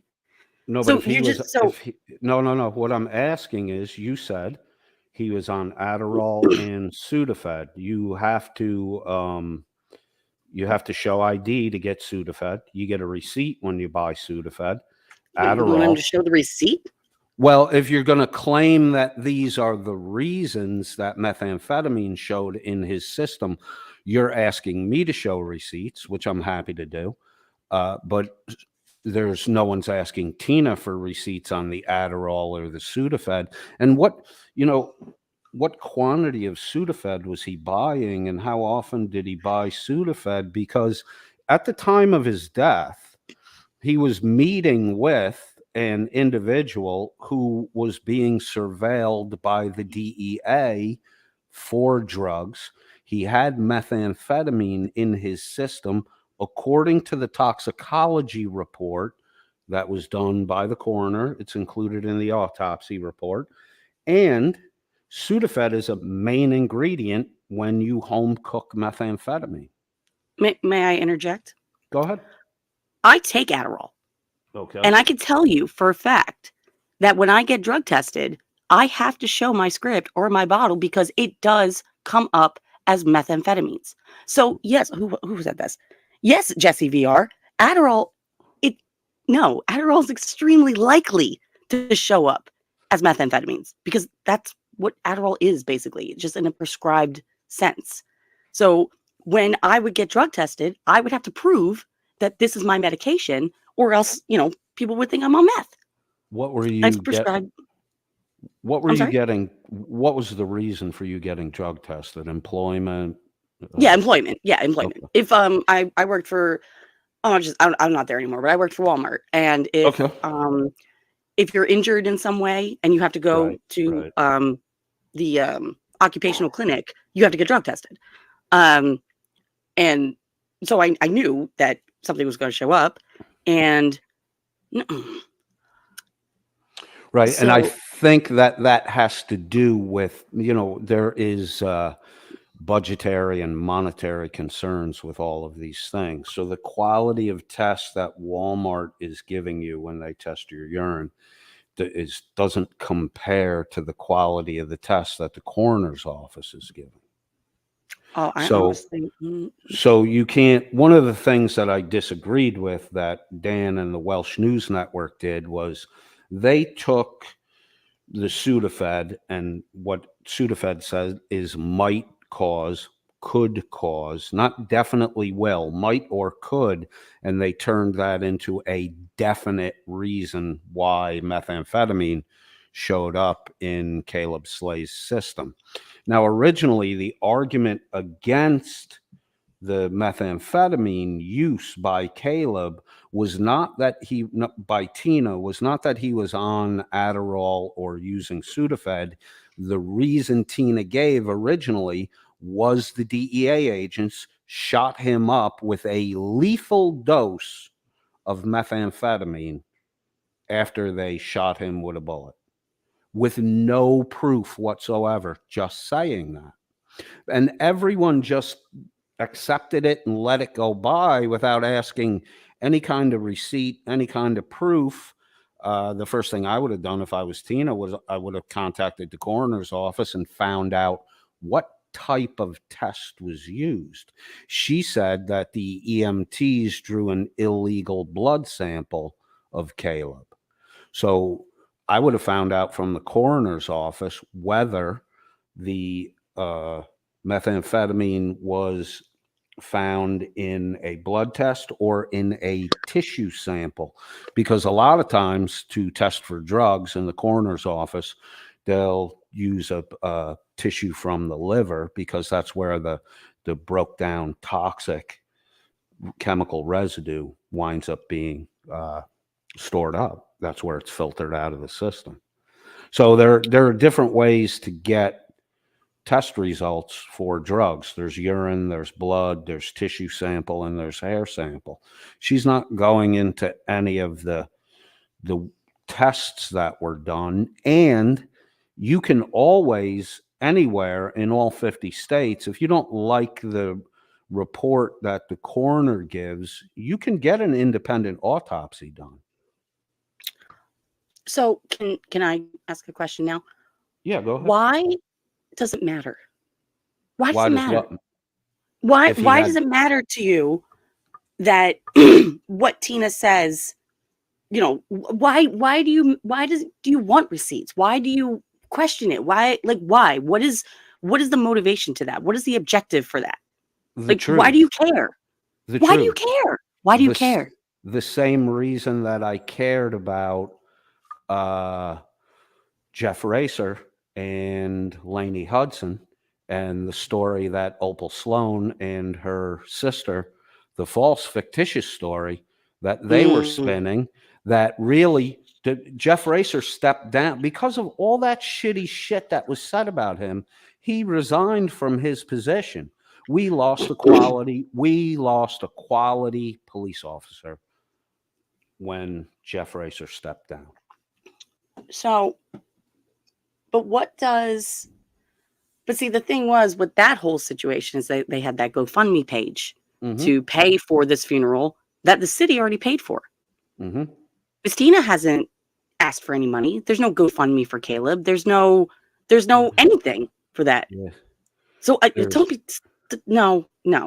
Well, I just don't understand. Whoa, hold on. You shifted it to the focus on money. I never mentioned anything about money. I'm making another point. Okay, go ahead. I'll let you finish. Sorry about that. Thank you. That's another, because I can understand why people would ask for receipts or care if there was money involved. But because there isn't, why do you care? Why do you care? Like I said, I get the whole thing about Dan because you think he's a grifter, you think he's a cheater, whatever. I get that. I don't agree with it, but I get it. But with Miss Tina, this woman has gone through hell, and you're gonna sit there and bring up and dredge up the worst nightmare a mother can go through for what? I'm not bringing it up, dude, or dredging it up. Tina is on. You posted an article. You posted the article. No, why? For absolutely no reason. Why? For no reason. Because she's up until Dan did the Sudafed Adderall excuse, Tina's story for the methamphetamine was that the authoritative officials did something illegal and shot him full of methamphetamine. That is not fucking true. You know that's not what killed him. Hold on. That is not true. It's still part of the thing. And if he was on methamphetamine at the time of his death, it would explain why he was not cooperative with the police. The DEA agents were not interested in Caleb Slay whatsoever. They instructed him to go and sit in the car, which he did do. But then he got out of the car and started walking toward the house. They asked him what he was doing. He said, I'm going to my fucking house. Now, you got to have rocks in your head if you started getting aggressive with the police when all you had to do was sit in your car. So part of the reason maybe why he was unable to remain in the vehicle and just stay calm was because he might have had methamphetamine in his system, which during his autopsy and the reporting, the methamphetamine was found in his system. The methamphetamine doesn't help you fucking sit still. He had a gun on him. All he had to do was sit in that car, get the gun off him, lock it in the glove box, put it under the seat so it wasn't on his person, and he would not. Caleb Slay is directly responsible for the outcome that happened. Why Because do you care? Why do you care? Because people's jobs are on the line. Because job? this whole the DEA Oh, that's right. agents, You're right. Sorry. As soon as I asked that, I remembered. right, the DEA agents and the idea in general that the government is corrupt. You know, there's corruption in every government. But the idea that the DEA and the government officials and everybody, this big giant cover up to cover up the death of Caleb Slay, literally a nobody. Literally a nobody. Well, she didn't know that at the time. She had to learn that the hard way, unfortunately. At least that's one thing we can agree on, that Chili's a piece of shit. I wasn't talking about Chili. I thought you just said Chili was a nobody. No. I'm sorry. I misheard you. My apologies. I misheard you. Caleb Slay was a nobody. The same way I'm a nobody, the same way you're a nobody. The government and the DEA were nobodies. They're not going to go to this kind of fucking effort over us. Again. Okay. So, you know, because I know you're focused on this methamphetamine thing. I get it. But you know that's not the actual cause of his death. No, but it's a contributor. If he was under the influence of methamphetamine at the time, the reason it's footnoted is because it is a contributing factor to his death, because these things affect the way you behave. So you think he tried to attack the police and that gave them the right to stick him down on his knees and shoot him twice in the back of the head? I think he did tackle the officer after. You think he did? I said, well, the report indicates that he threw him down. That something happened. No, the report indicates that he fell on the other officer who was holding him from behind because the other officer was trying to be aggressive towards him. That's what it says. I don't know if that. I'll go back and read it. Yeah, go back and check, because that's what it says. That he fell on the other officer because he was like stumbling back because the other officer had him. Because he was the officer said he pulled away from him. He initially put his hands out, wrists up, and then when the guy grabbed his arms, according to the report, Caleb pulled away. And that's that fight or flight thing. I'm not saying he did it intentionally. It's instinctual. You're about to get locked up. There's a fight or flight response. Don't know if it was fleeing or fighting. It could have just been fleeing, and like you said, the two officers got tangled up and they went down to the ground. It could be fighting also. We weren't there. We have to trust the police report because we weren't there. Tina wasn't there. Tina actually talks like she witnessed this going down. Because she was so into the case, she had to like know every single thing about it. So of course she's going to talk like she was there. I mean, you talk like you know everything when obviously you don't. I talk like I know shit when I obviously don't. Like, I made the mistake of saying Adderall's methamphetamines. I apologize. I misspoke. So anybody in the chat, I already admitted to it. Stop being a dead horse. Sorry. Don't pay attention to the chat. Just let the chat. I know it's kind of hard for me, but no, you're absolutely right. Okay, fine. So we're just going to move past that. I, however, do not think it was one appropriate or correct, because for out of absolutely nowhere, you bring up this article when it had nothing to do with the stream you had the night before with Tina, and you even admitted that it had nothing to do with the stream from the night before. You just did it. Yeah, you just brought up that article. Hold on, I didn't just do it because. Hold on, let me explain. I didn't just do it, and I talked about this openly. Maybe you missed it when I talked about it. These are things I've known for 6 to 8 months, and I have sat on them. I was hoping that someone else would broach the issue, but no one ever has. This interaction. Because nobody ever needs to. Hold on. The truth needs to be told. The truth needs to be told. Why? Because do you care about that truth?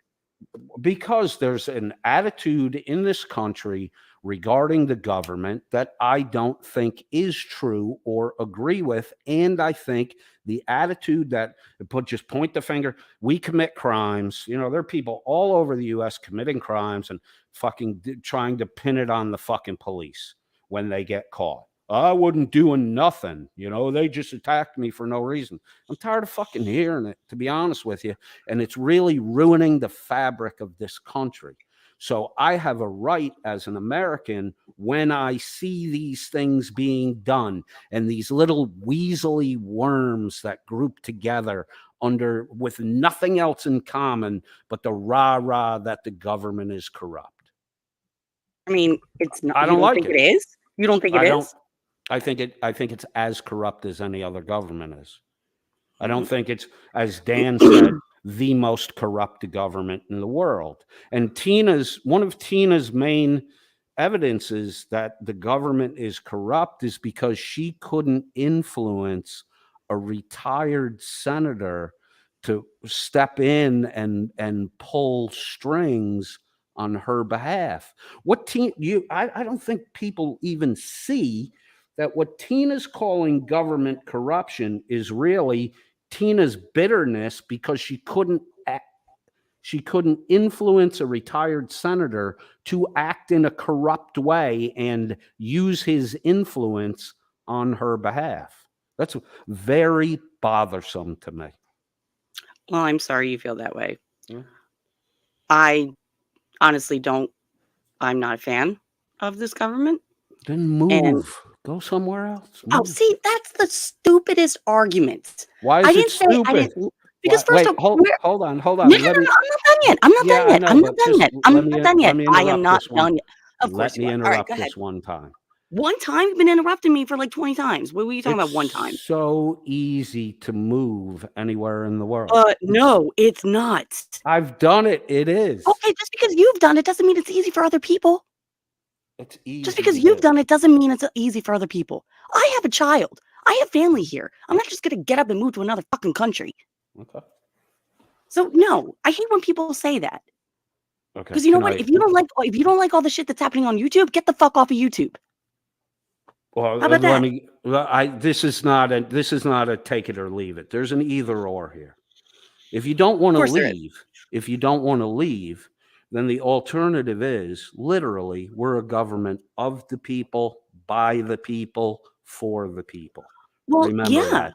I do. That's how it's supposed to be. That doesn't mean that's how it is. For the people. That doesn't mean that's how it is. If you want a better government and a better society, because the government is selected from the citizens. So if you want better, the idea is be a better person. Really? How does yes, it's that. So I vote for people. My people who I voted for don't get into office. That's my fault? No. I said you. So then what the fuck? If you want a better society, be a better person. I didn't say anything about voting. If you want a better society, you be a better person. If I want a better society, then the onus is on me to be a better person. So do you think you are? It doesn't. I think I'm better Did you than just I say? was. Did you just say it doesn't matter? Were you just about to say it doesn't matter? No. I think I'm a better person than I was 20 years ago. I'm definitely a better person than I was 30 years ago. I'm definitely a way better person than I was when I was a broker working on Wall Street. Part of the reason I got out of that gig, I made enough to that I didn't have to work anymore. If I made some sound investments over the long term, I was going to have what I needed to retire comfortably. Okay. One of the reasons I got out of that racket is because it's just populated by shitty fucking people who don't give a fuck about anything but how much money they're going to make this week. That's capitalism for you. Right. But you still have to operate within the confines of ethics and morality. I watch dudes just churn fucking people's money away. They didn't give a fuck if the investment they made money. They didn't care about their client. They cared about the commission on the fucking trade. And I know tons of fucking guys that got rich doing that shit. If their clients did well, it was out of pure luck because they didn't give a fuck if the stock went up and stock went down. I talked to one guy who was like, I'll put if I need to make my money to make my bonus for the end of the month, I'll put my clients in a stock that I'm fairly certain is going to go down because it's easy to get the second sell once it goes down to get them the fuck out of it. That was the shit that was all fucking around me. And I was like, I just don't want to be here anymore. And it was easy for me to go because I made my fucking money. So Exactly. the whole idea here is, if you want better, the first responsibility is you have to be better. So how is Tina running around and now enabled with this cloud of people behind her who don't question the truth of her story, who don't care if she tells the truth or not, who make excuses for her not telling the truth? How are these lies and accusations? How is it making our society a better place? Have you ever considered that there may be parts of this case that we are not privy to, that we can't be privy to? Have you ever thought about that? I can only work on the information that I can work on. Right. And the reasons Tina gives for what she does don't impress me, and some of them are straight up fabrication. Guess what? Nobody has to impress you. Impressing you is not an obligation to other people. See, it's not about you. You keep trying to make this about, you didn't listen to what I said. You're not listening to comprehend what I'm saying. You're listening to find a little thing like, oh, he said people have to impress him. And now you're just going to prattle on about how I think people have to impress me. I didn't say anyone has to impress me. What I said was, I'm not impressed by the lies that are being told. That doesn't mean people have to impress me. That means people should be telling the truth. Tina's not telling the truth. All right. If you can't talk about something, Tina's not telling the truth, then just go on to that narrative. Just go on that narrative. Obviously, it's not a narrative when she's saying that. It's totally a narrative. It's not a narrative. It's not totally narrative. It's not a narrative when she's saying that the DEA agents injected her son with a lethal dose of methamphetamine. That's not a narrative. That's then maybe at the time she thought that, and then maybe now, a couple months later, maybe she doesn't think that anymore. People can think things like, oh, I think this happened. And then you're like, oh, wait, no, that actually didn't happen. This happened instead. People can misconstrue things all the time. Okay, so why don't we just wait 30 days and I'll just say everything I said in the past, I don't believe that anymore. And we'll see if my 70 subscribers come back. It's not going to fucking happen because it's not a legitimate fucking excuse. Okay. Are you that upset that you lost 70 subscribers? No, I'm not, because I went into it knowing that if I talked about it, I'm saying it's not going to change 70 minds. It's not going to change any of the minds. You can't lie. You can't just fucking fabricate shit, say it, and then a couple months later say, I don't feel that way anymore. Sure you can. People do it all the time. Okay. I'm just saying. People do. Okay. I do. I've done that. My opinions on people change. My opinions on events have changed because you look back at it when you're in the throw of something, and you're like, if you're pissed off about something and your emotion just gets the better of you and you say something that's like ridiculously crazy, and then you look back and you're like, oh fuck, I shouldn't have said that. Like, you look back on it. Mm-hmm. Once you've like chilled and rethought, then you're like, wait, no, that probably didn't happen, or I shouldn't have said that. You know, things change. See, now you're talking about opinions. What I'm talking about is the fact that the DEA agents did not shoot up Tina Slay's son. And has Tina still gone with that story now? When Tina was, has she corrected that? Has she ever apologized to those people? No, she hasn't. Why would she apologize for it? Because she spoke an untruth about real people. What she did, she thought was the truth. These aren't what she did, she thought was the truth. Everybody can excuse their lies by saying, when I lied, I thought it was the truth. Yeah, Mom, I told you I didn't take the cookie out of the cookie jar, but, you know, now I realize I did take the cookie. But when I said I didn't, I really didn't think I took the cookie. That's such fucking bullshit. Well, yeah, that's bullshit. That's not a, I don't think that's a very good analogy, because that is bullshit. Why would you say, this is why receipts are important. Well, why would you say that the DEA agent shot up my son with a lethal dose of methamphetamine when that never happened? And you she have also no said, proof, and you have she no didn't proof say that it that actually happened. She said she believed that it happened. Those are two different things. No. She said at first, no. She said at first, I believe. Then the interviewer said something else, and then she was more definitive in the statement. You got to listen to that clip again. Again? I didn't listen to it the first time. Then how do you know what she fucking said? Because I'm going by you. Because you apparently all you do is tell the truth, right? You don't lie. So I'm going by what you're saying. No. I never said what Tina said. Right, I never said it that way. I never said. Oh my God. This is. You literally just said it. See, when you guys are disingenuous like this. You guys, why are you bringing me into this? Because you're with that group. You're here defending. Oh my God, I'm with that group, so I'm an automatic liar? No, you're with, well, you know, it doesn't help that you associate yourself with liars. How's All right, that? go ahead. Bring up some punishment for me then for being associated with those liars, like talking you did with about Miss Tina. What punishment? That's another thing too. Bringing up that article out of nowhere. And you said in those comments, well, that's what Tina gets for hanging out with those liars. Well, that's what you get for hanging out with liars. And that is punishment. You are punishing Do you have her. a receipt? Do you have a receipt that I said that? I do. Apparently, Apparently, could you produce it now? Apparently, according to Dan, the reason why I talked about the untruths of Tina's story is not because of Tina, it's because of Dan, and Tina was on Dan's platform. That's this inside the victimization. Hold on. Inside the victimization of Tina is the victimization of Dan. Oh, Coded's picking on people just because they come here. No, I'm not. Yeah, you are. No, I'm not. Then give me an example other than Tina.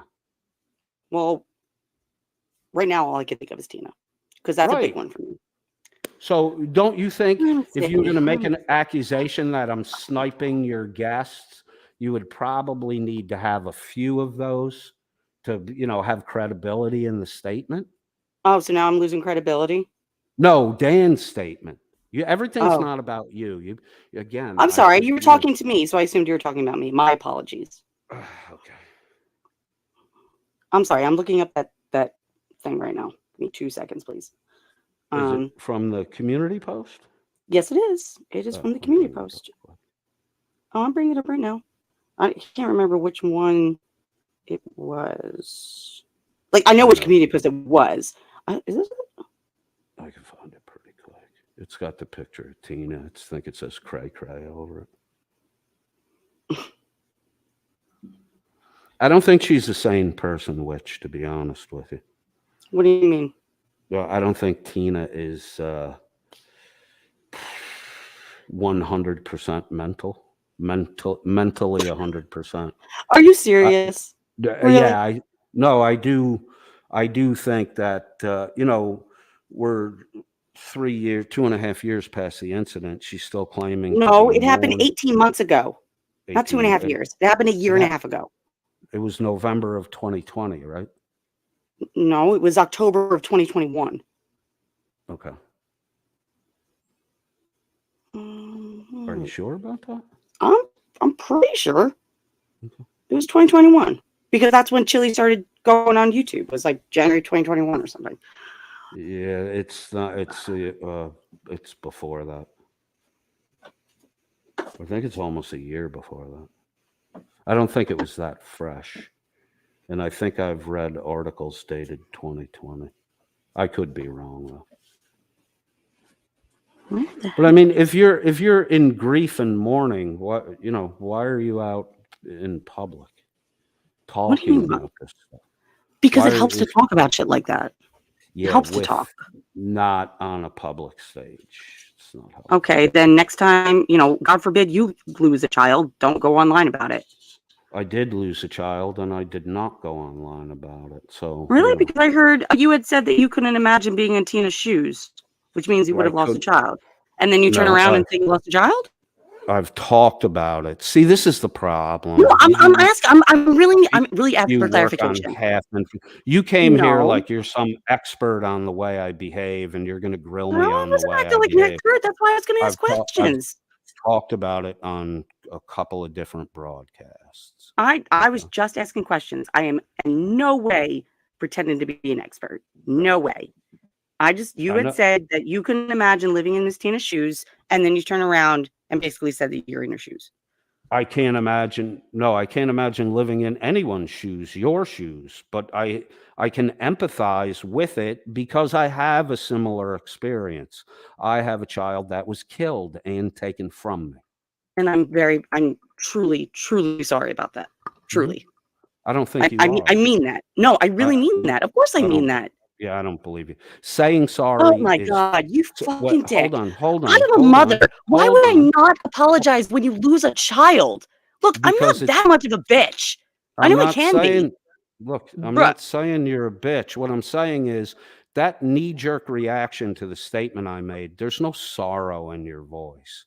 Well, and minus the feeling of sorrow, don't use the word sorry. Well, I am sorry. Whether or not you believe me, I don't give a shit. I really am sorry for your loss. I don't really feel it. So. Okay, that's fine. I mean, but that's not going to change the fact. Right. That's not going to change the fact. You don't actually feel sorrow. Because okay, so you're going to tell me how I feel. You're going to tell me how I feel? Okay. You're giving me. You can tell me how I feel. No. Keep telling me how I feel. Go for it. You're giving me no. See, you're giving me no indication that you feel sorrow. If you actually feel sorrow, and I apologize for that too. Incorrect. What do you want me to fucking cry? No, just don't speak platitudes toward me. It's what the? Okay, fine. Then next time you mention it, I won't ever say that I'm sorry for your loss. Well, you led the whole thing with how could I possibly? Because I was asking for clarification. It was just clarification. That's all. Relax. Well, it was just clarification. Oh, I should relax now. You know what? I said that to Tina. She lost her fucking mind on me. Because you know how bad it is when you tell a woman who's like about to flip to relax. Come on. Have you been married? What? Was she about to flip? Did you listen to that? Yeah, I am married. I'm currently married. So if you told your wife or ex-wife to relax, you know she would like probably punch you in the face. No, my wife and I are really good about this because when either one of us are upset, it's one of the first things we say to each other.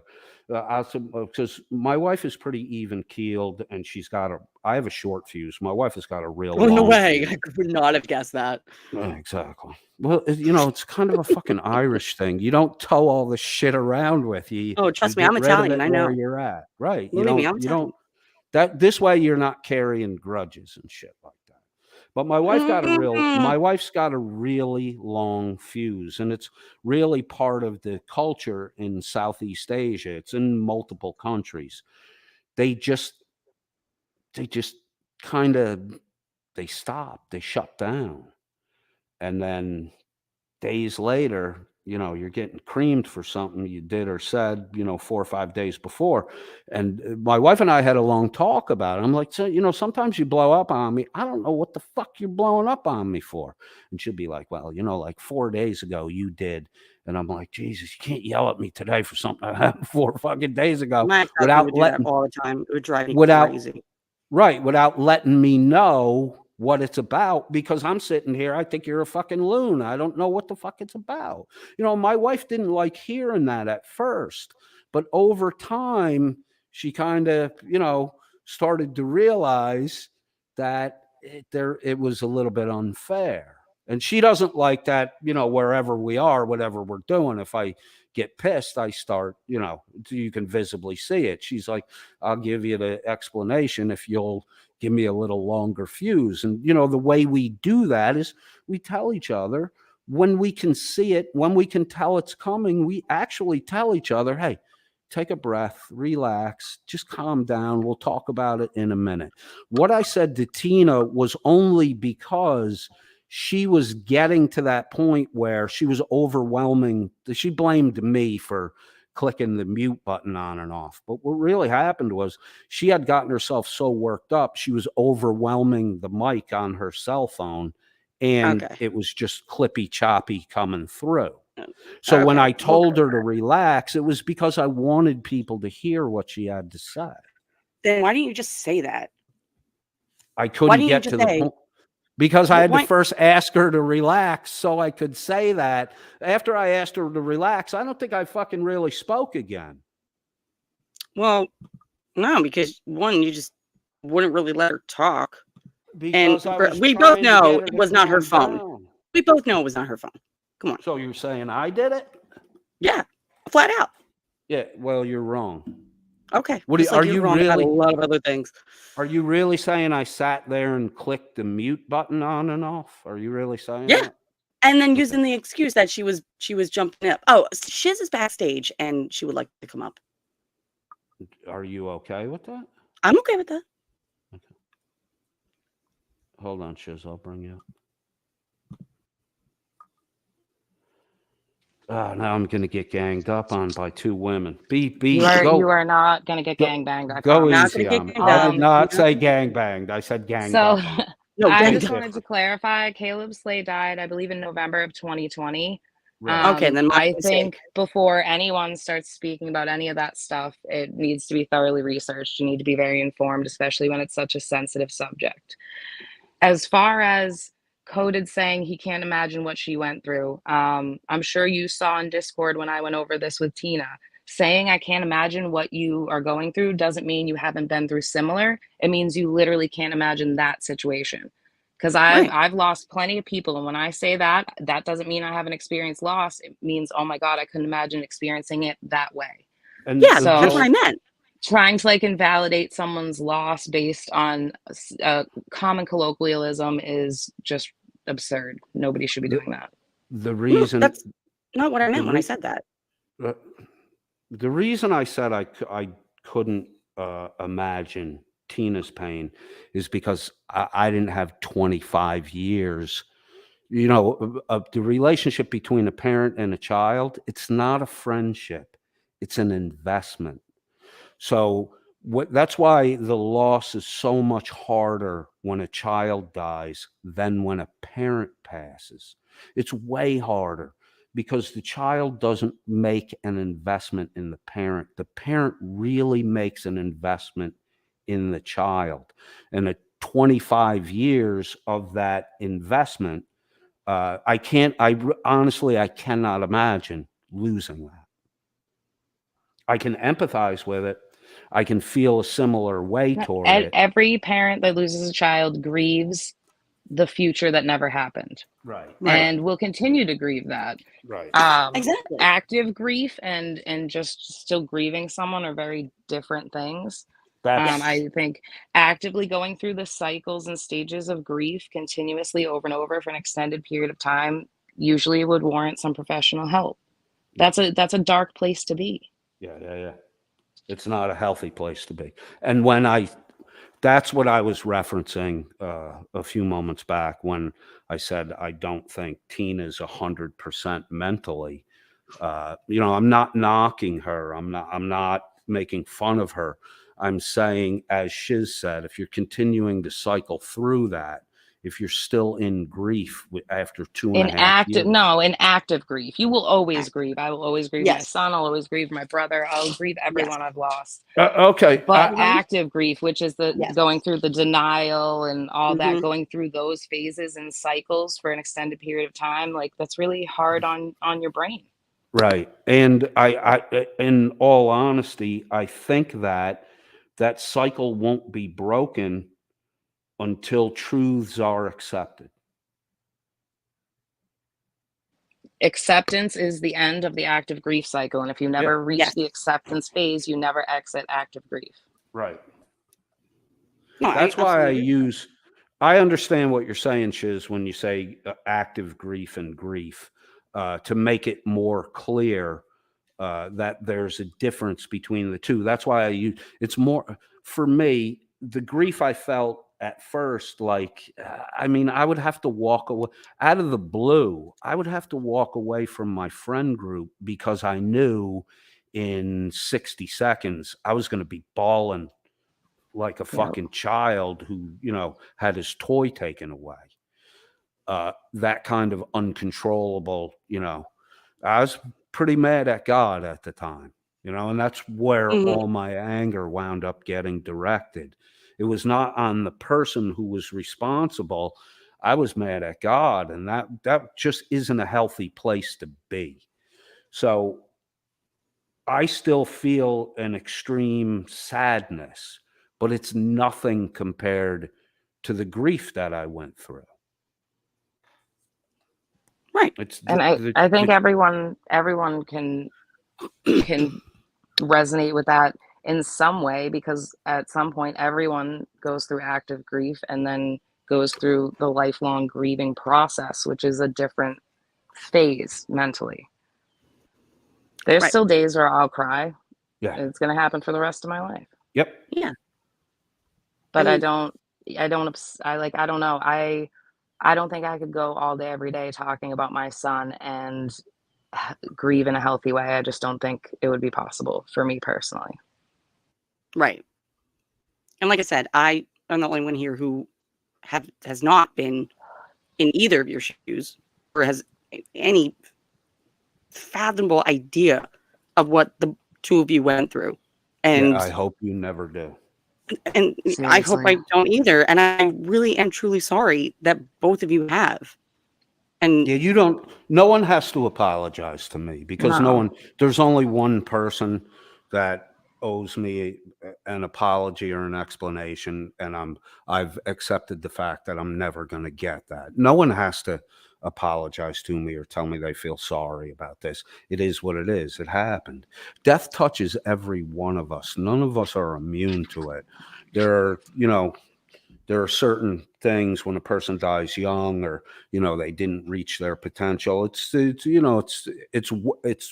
worse than when a grandparent who's 80 years old and you can see that life is just daily suffering for them. It's easier to let that person go. It's kind of a relief. When it's a child, that relief, that idea that they're better off now, never fucking happens. It never happens. Well, can I skillfully pivot this to something that's not so depressing? Yeah, sure. That would be good. Okay. Well, so how come whenever somebody syncs themselves up with Chili, everyone will go and make videos and attack those cases, like the Lainey Hudson case, and go for the facts and try to figure out what happened and question things? Why is it wrong when it's done to Tina because she switched sides, but it's okay when it was done to Lainey and to all the other cases that the community has dove into and torn apart? Well, was Chili making videos with Tina at the time that he was with Tina? Or was it afterwards? Chili stayed at Tina's house and all that. But was he making videos, though, and posting videos? Yes, he was posting about Caleb a lot. Okay, but that wasn't my point. That wasn't my point. So Welsh and other stations can go over the Lainey Hudson case and pick it apart, even though, there's a mom that lost a child. Lainey was very young, I believe. I'm not well versed in the case, so I won't speak 13. On it. So why is it okay to rip that case apart, to go after the mother and say she's irresponsible and all these other things? But if anyone questions someone who, and I don't mind Tina at all, and this is nothing personal to her, but if you're going around on live panels talking about it constantly, you're probably going to get questioned. The same way Lainey Hudson's family didn't go and make a live stream. Chili made a live stream about it, and that didn't stop anyone from tearing the whole case apart. And that involved a young girl. I just don't like the hypocrisy of it. And I get that, and I respect that. My opinion on that, like my opinion on that is because I believe that what happened after Lainey and the fact that the family was trying to do the whole GoFundMe thing to pay for the funeral, even though the city already paid for it. But they were attacked before any of that happened, so that's a moot Oh, see, I point. don't know. I wasn't that But like, familiar with it. didn't That's Welsh just my show opinion, Shiz. Laney's toxicology report? Well, I believe don't he know. did, right? I don't He know. can show a teenage girl's toxicology report, but if somebody posts something from a news article about a toxicology report on Tina's adult son, that's wrong. I'm just trying to understand. I'm trying to connect these dots because they don't connect. And I'll tell you why. I'll tell you why I think that part about Tina, the article about Tina, was wrong compared to the toxicology report from Laney. Because the toxicology report from Laney, that was still happening. All of that was still going on. It was not posted months later out of nowhere to try to make a point. But then but for what you're saying to work, you would have to assume that no one is ever going to send that mother or talk about that toxicology report again, and that's bullshit. I bet you Laney's mother's going to have to deal with this for an extended period of time because it's still all over YouTube. So you asked me, that Shiz, doesn't make any I'm sense to answering. me. I'm just saying that doesn't make any sense to me. I'm sorry. I don't think any other way to explain it on my end. That's the only explanation I can think of on my end, in my opinion. But do you see the hypocrisy in that? I understand what you're saying. I do. I just don't think that. Look, and like I said, this was my opinion. I did not agree or think that what Coda did by bringing up this article out of nowhere was. But then you said what Welsh did was fine when that mother because it was lost going her daughter on a week before. Look, I get that. Look, I'm not saying I agree with what Welsh did. I'm not saying I agree with it. I'm just saying the difference is that case was still happening. It was still going on. It was still an active. Well, I mean, topic. but Tina is claiming that she's filing a lawsuit, and she has kept this very active by publicly speaking about it on numerous platforms. So how is that different? I don't know. You're gonna have to talk to Tina about that. This is just my opinion on everything. This is just my opinion. That's the reason why I was upset with Coded for pulling up that article versus this toxicology. Well, actually, Coded, that reminded me of something. I've been trying to figure out this whole fucking slap fight for a while now. Mm-hmm. How did Tina even come into this? Dan and I had a falling out because Dan claimed on my platform that the U.S. government was the most corrupt government in the world. He first referenced the UN report, then he said report after report, then he said every report. While I was talking to him, I got the feeling that he was, trying to instigate a fight with me. I didn't understand why. But both him and Hank left in a huff, because I wouldn't, I think I don't want to get into that, but that was the argument. So a month or so went by, and then when I saw the, we're going to file a defamation case against Chile, I was listening to his broadcast. I hadn't said anything or done anything, and someone popped up a $5 super chat for the legal fund. And as soon as I saw that, I was like, motherfuck, this guy's going to grift. This guy's going to grift. That seriously?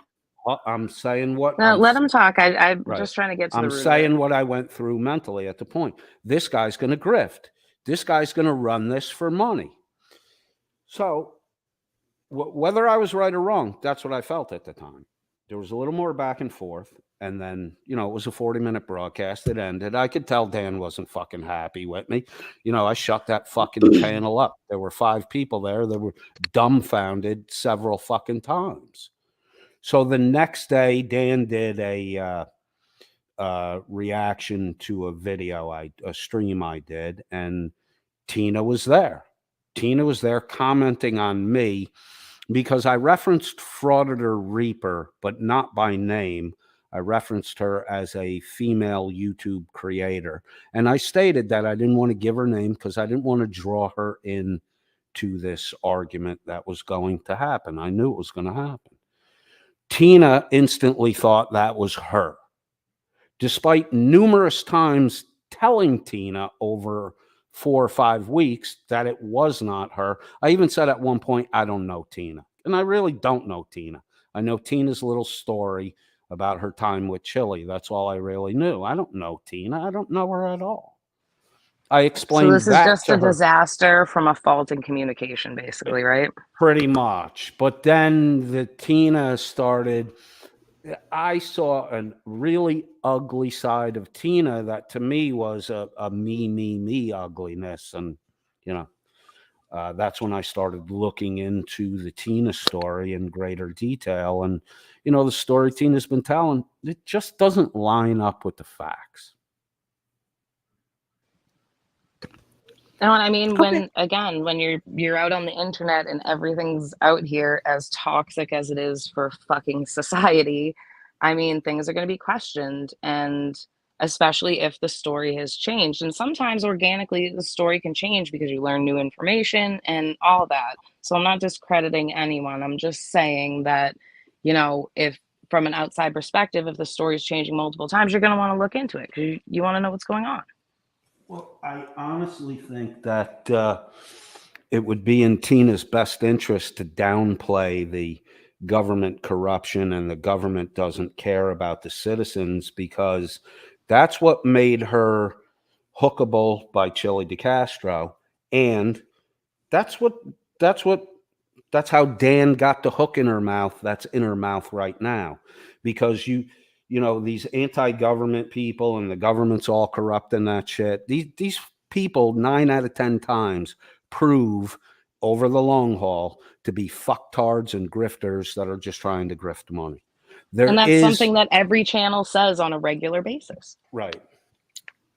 And I firmly believe that Dan is just another person like Chili who uses human misery to benefit himself.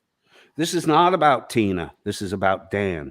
But Dan is hiding behind Tina, and Tina is willing to argue to hide Dan. So if I get whatever I got to do to get Tina out of the way, I'll do to get Tina out of the way, because Dan is a fucking coward running a grift.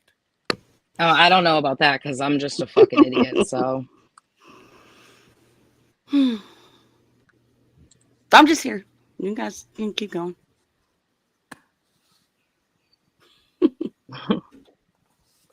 sounds good. I wanted to give a shout out to Pope Phil because he's my biggest fan. I love you, boo.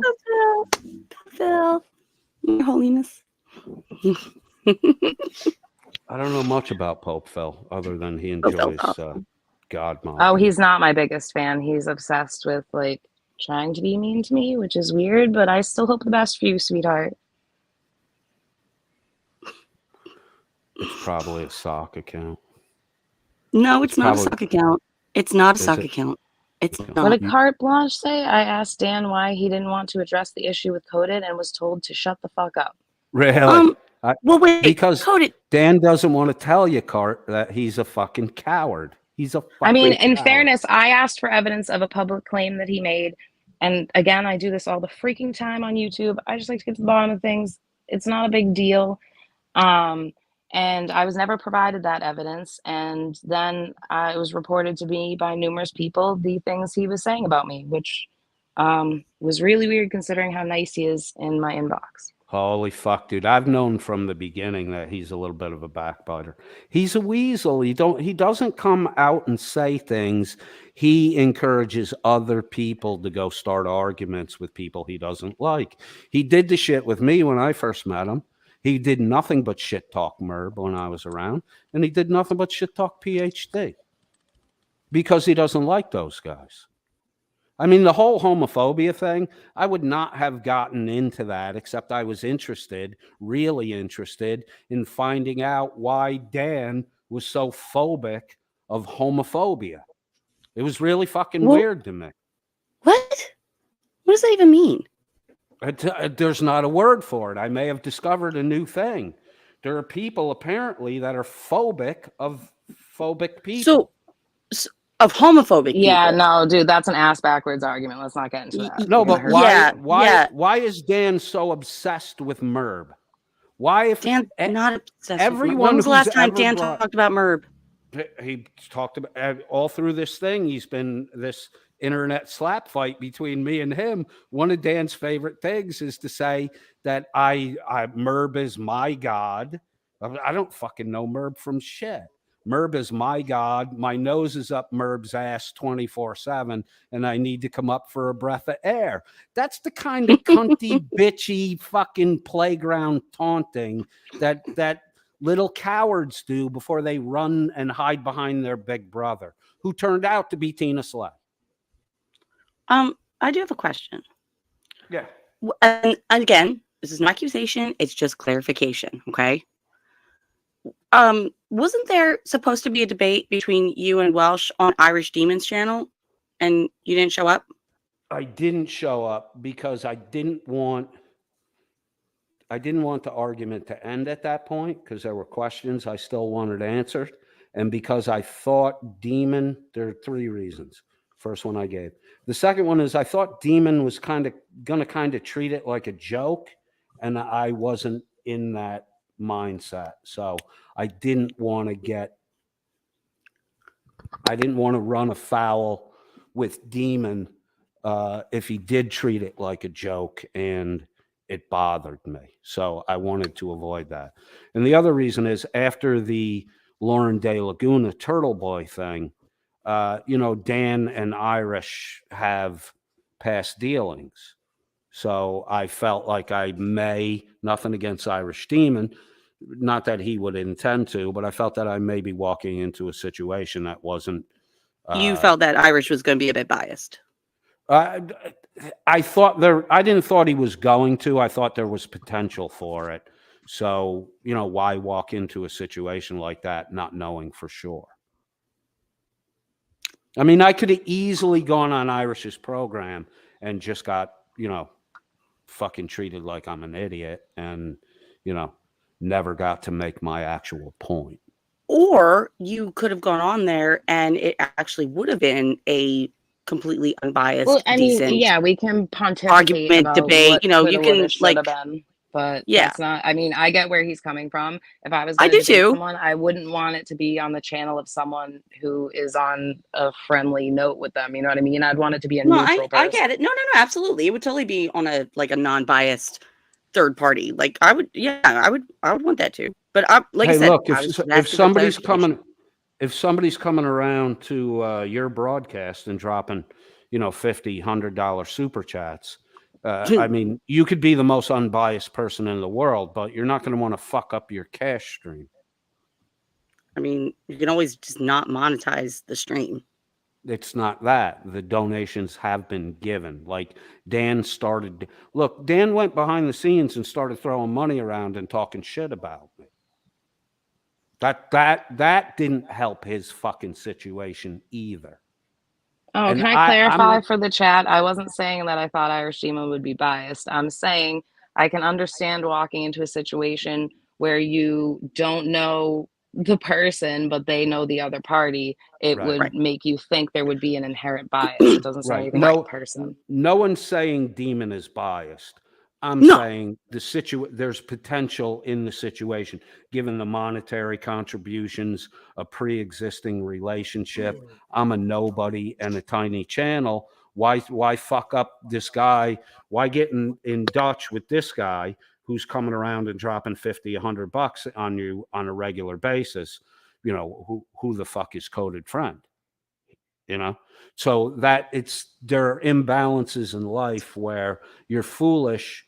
Whether they're actually there or not, if they're potentially there, you're still foolish to walk down this dark alley because you don't know what's at the fucking end of it. You don't know if there's a clear path out or if there's a brick wall there and there's 2 dudes waiting to fucking relieve you of your wallet. You don't go down that fucking alley. Whether it's safe or not after you get through it isn't the same as the potential for danger. All right. Were there any other issues we needed to discuss? I'm going to start a show, and I'm just going to be the moderator for Internet Slap Fights, and I'm going to call it "Get Your Shiz Together." Thank you. Oh fuck, that's Bruh, great. I love it. I love it. That's awesome.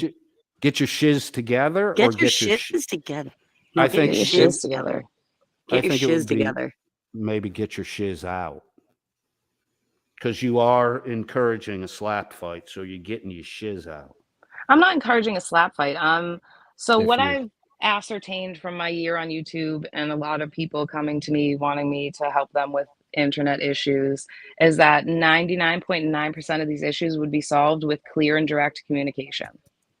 yeah, And absolutely, that's I agree. lacking because everyone comes into the situation with preconceived notions and emotionality. And I think that everyone would be the better for just going into things calmly, speaking rationally, being open to new information and ideas.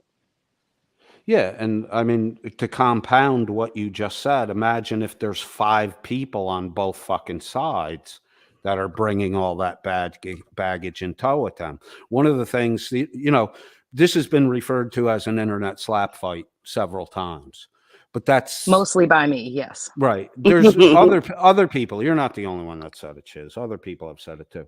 But that's the only way you can engage Dan, because Dan's willing to hide behind 4 or 5 fucking panel members. Like Oh, when Dan. Shiz hits the fan is a good one too. Oh, that is a good one, Vic. Hi, Vic. Yeah, that is a good one. I just think all this could be avoided if everyone just chilled out and talked it out. But I know agree. that's difficult. But how do you talk it I out with a agree. fucking liar? How do you talk it out with a See, guy who's only interested Well, no, in making I excuses? understand. So I understand where you're coming from, Right. but I think a lot of the situation devolved because peripheral people were thrown in the mix, and not just by you. Right. Some came into the mix on their own, but I think that I think that you guys will ever like have a talk and talk it out? I don't know. But I think as I said before to you, Coded, if you have an issue with someone, keep it with that person. Flinging everything into the peripherals is just going to make a mess for everyone, and it's going to cause situations like this, Well, which if could be they avoided. right, and like I've responded to you in the past, if they stay out of it, there's no reason for me to engage them. But if they're going to step up and make excuses and tell lies on behalf of the coward who hides behind, then I'm sorry, but they're going to get knocked down on my way to the coward.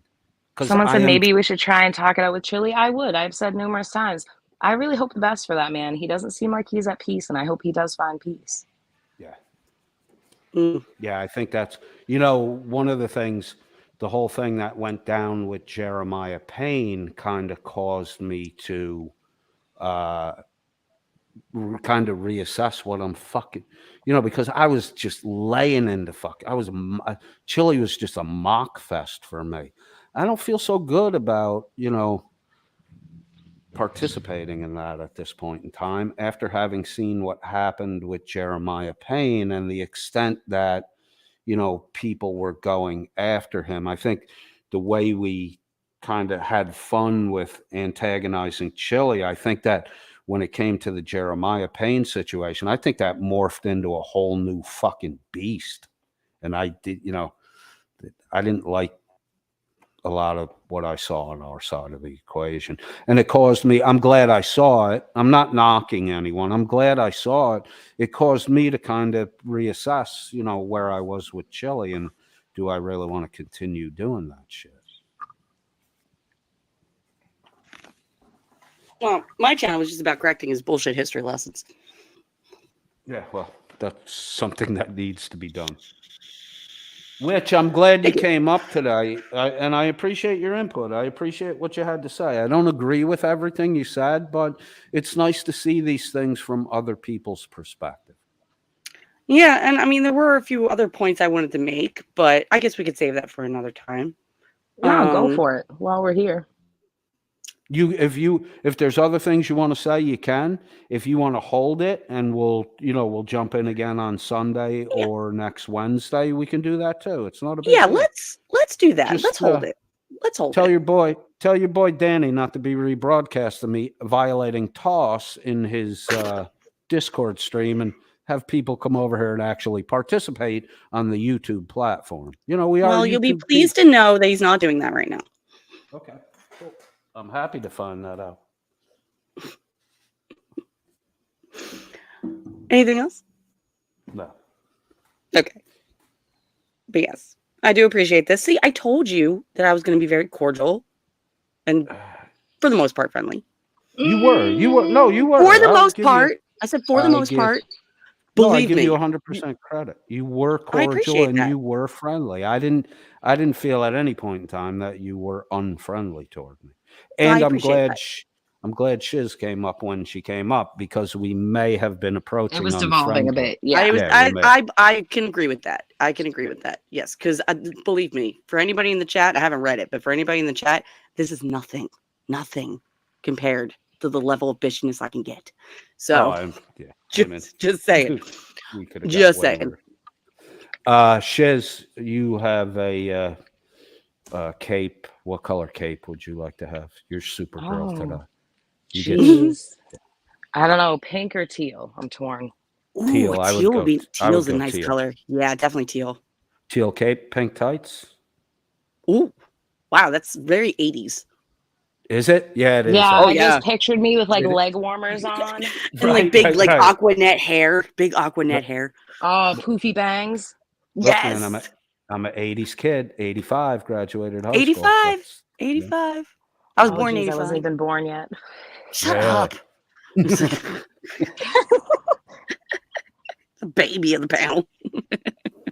I'm here arguing with a couple little girls. Well, you just made it super fucking creepy. So on that note, I'm out. Stay smart. and be Wait. good, guys. How did I make Come it on. creepy? I was about to hit the button. Oh, damn it. Oh, thank you, Laura. That was actually a lot of fun. Yeah, Shiz, thank you. Witch, thank you. I'm going to let you guys go. I think I'll play Otis Redding, the happy song, on the way out again because I don't know about you guys, but I'm a little happier than I was on the way in. Well, good. Oh, well, I'm to hear that. glad to contribute to your happiness. Thank you, Shiz. And Adela. Yeah, I am pretty ugly. So we'll just go with that. What? Anyway, I'm just looking at Adela's comment. What does cuntiness make you? I'm a cunt. That makes Am I you super fugly. ugly? That makes you Okay. fugly. Makes you fugly. Oh, you torn to Nick Volt? That's not hard. Just mention cat's genitalia. Oh, that Okay, was I'll be forever quiet now. ago. That was forever ago. But yes, I definitely tore Nick Volt a new asshole. Oh, I did too because he was obsessing about cat's genitalia in Discord, and it was. Oh, that's right. I remember that. He started yelling at me, and I was like, "Whoa, bud!" Yes, I totally remember that. That was amazing. Male cats, female cats, or both? No. Someone said that their cat was non-binary. non-binary, and he Non-binary flipped cat. the fuck out about cat's genitalia and started screaming at me. And then Kate came in and was like, "You're not going to intimidate Shiz. She's not going to back down." And he just kept going, and he failed miserably, and then he rage quit. Boomer, you didn't miss the porn bomb. I'm DMing that to you. Don't fucking tell people. Who What the are you fuck? porn bombing me? No, Boomer. I porn bomb Boomer once in a while, just to keep his loyalty. Does Boomer have a platform? I thought Boomer was just Troll Mafia. Boomer has his own channel. Boomer is an love Boomer. exceptional human being. God bless him. I like Sky him Daddy on bless the. him. I like him on the Troll Mafia report. He's funny, especially when he's got when he's the lone male with two females. I think that's when he's. See, Boomer, me and Kate have to tag team you sometime. Yeah. He's at his comic peak when he's got a girl on either side. And on that note, ladies and gentlemen, Boomer said we throw pictures of our junk at each other as a way of saying hello. We do. Start off the day with some clam. okay, well, Shiz, I'm going to expect mine tomorrow. Just saying. Only buttholes for you, babe. Ooh. Okay, perfect. Well, happy starfishing. Oh my God. Okay. Have a good night. Bye. Good night. Later, kids. Thanks again, guys. Thanks, Coded. Bye. All right, Witch of Heart. Shiz, a little conversation with Witch of Heart, and Shiz coming in at the end to, I guess, keep verbal punches from being thrown. Ooh, Becca's vaginal vegetables is in the chat room. Not a boomer. Thanks for showing up. Appreciate seeing you here. Gonna give you the happy song on the way out. I think we all need it, deserve it, should get it. Look for a community post on part 2 with Witch of Heart. Apparently she has a few more questions for me, which I'm willing to answer. So we will see you in the near future. Hope you all had fun today. I did have fun. I'm glad we talked. Oh, that's the wrong day. Yeah, June 1. Today is June 1. Yay.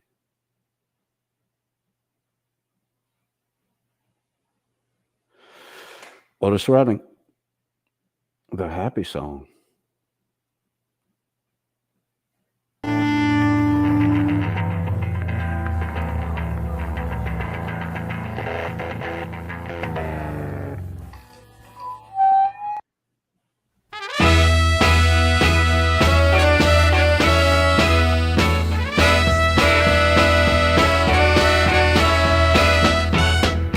When I sing this song, y'all, oh, singing it for my baby.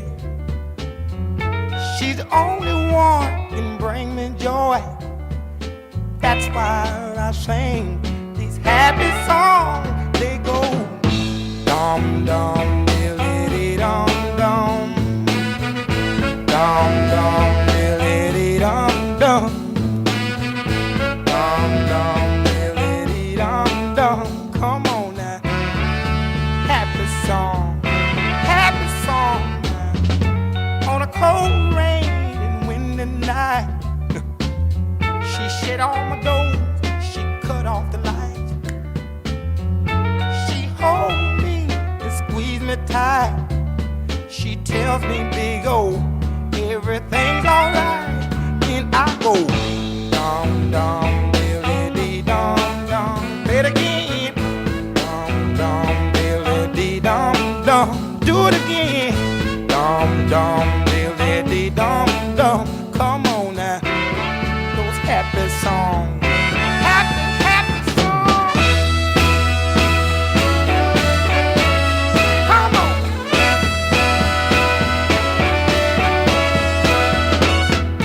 Bring my breakfast to the table.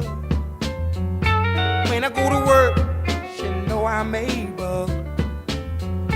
Do my job, I come back in. You wanna see my baby's face? She just grin, grin, grin. I go dum dum diddly dum dum. Play it again.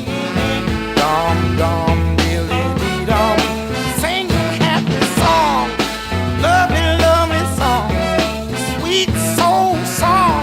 Those good old happy songs. It gives you such a feeling, a lovely, lovely feeling. It makes you wanna shout. It backs you, knocks you out. It's a happy, happy song. Those good old lovely songs. Those sweet nursery songs. Those good old lovely songs. Those sweet soul music songs.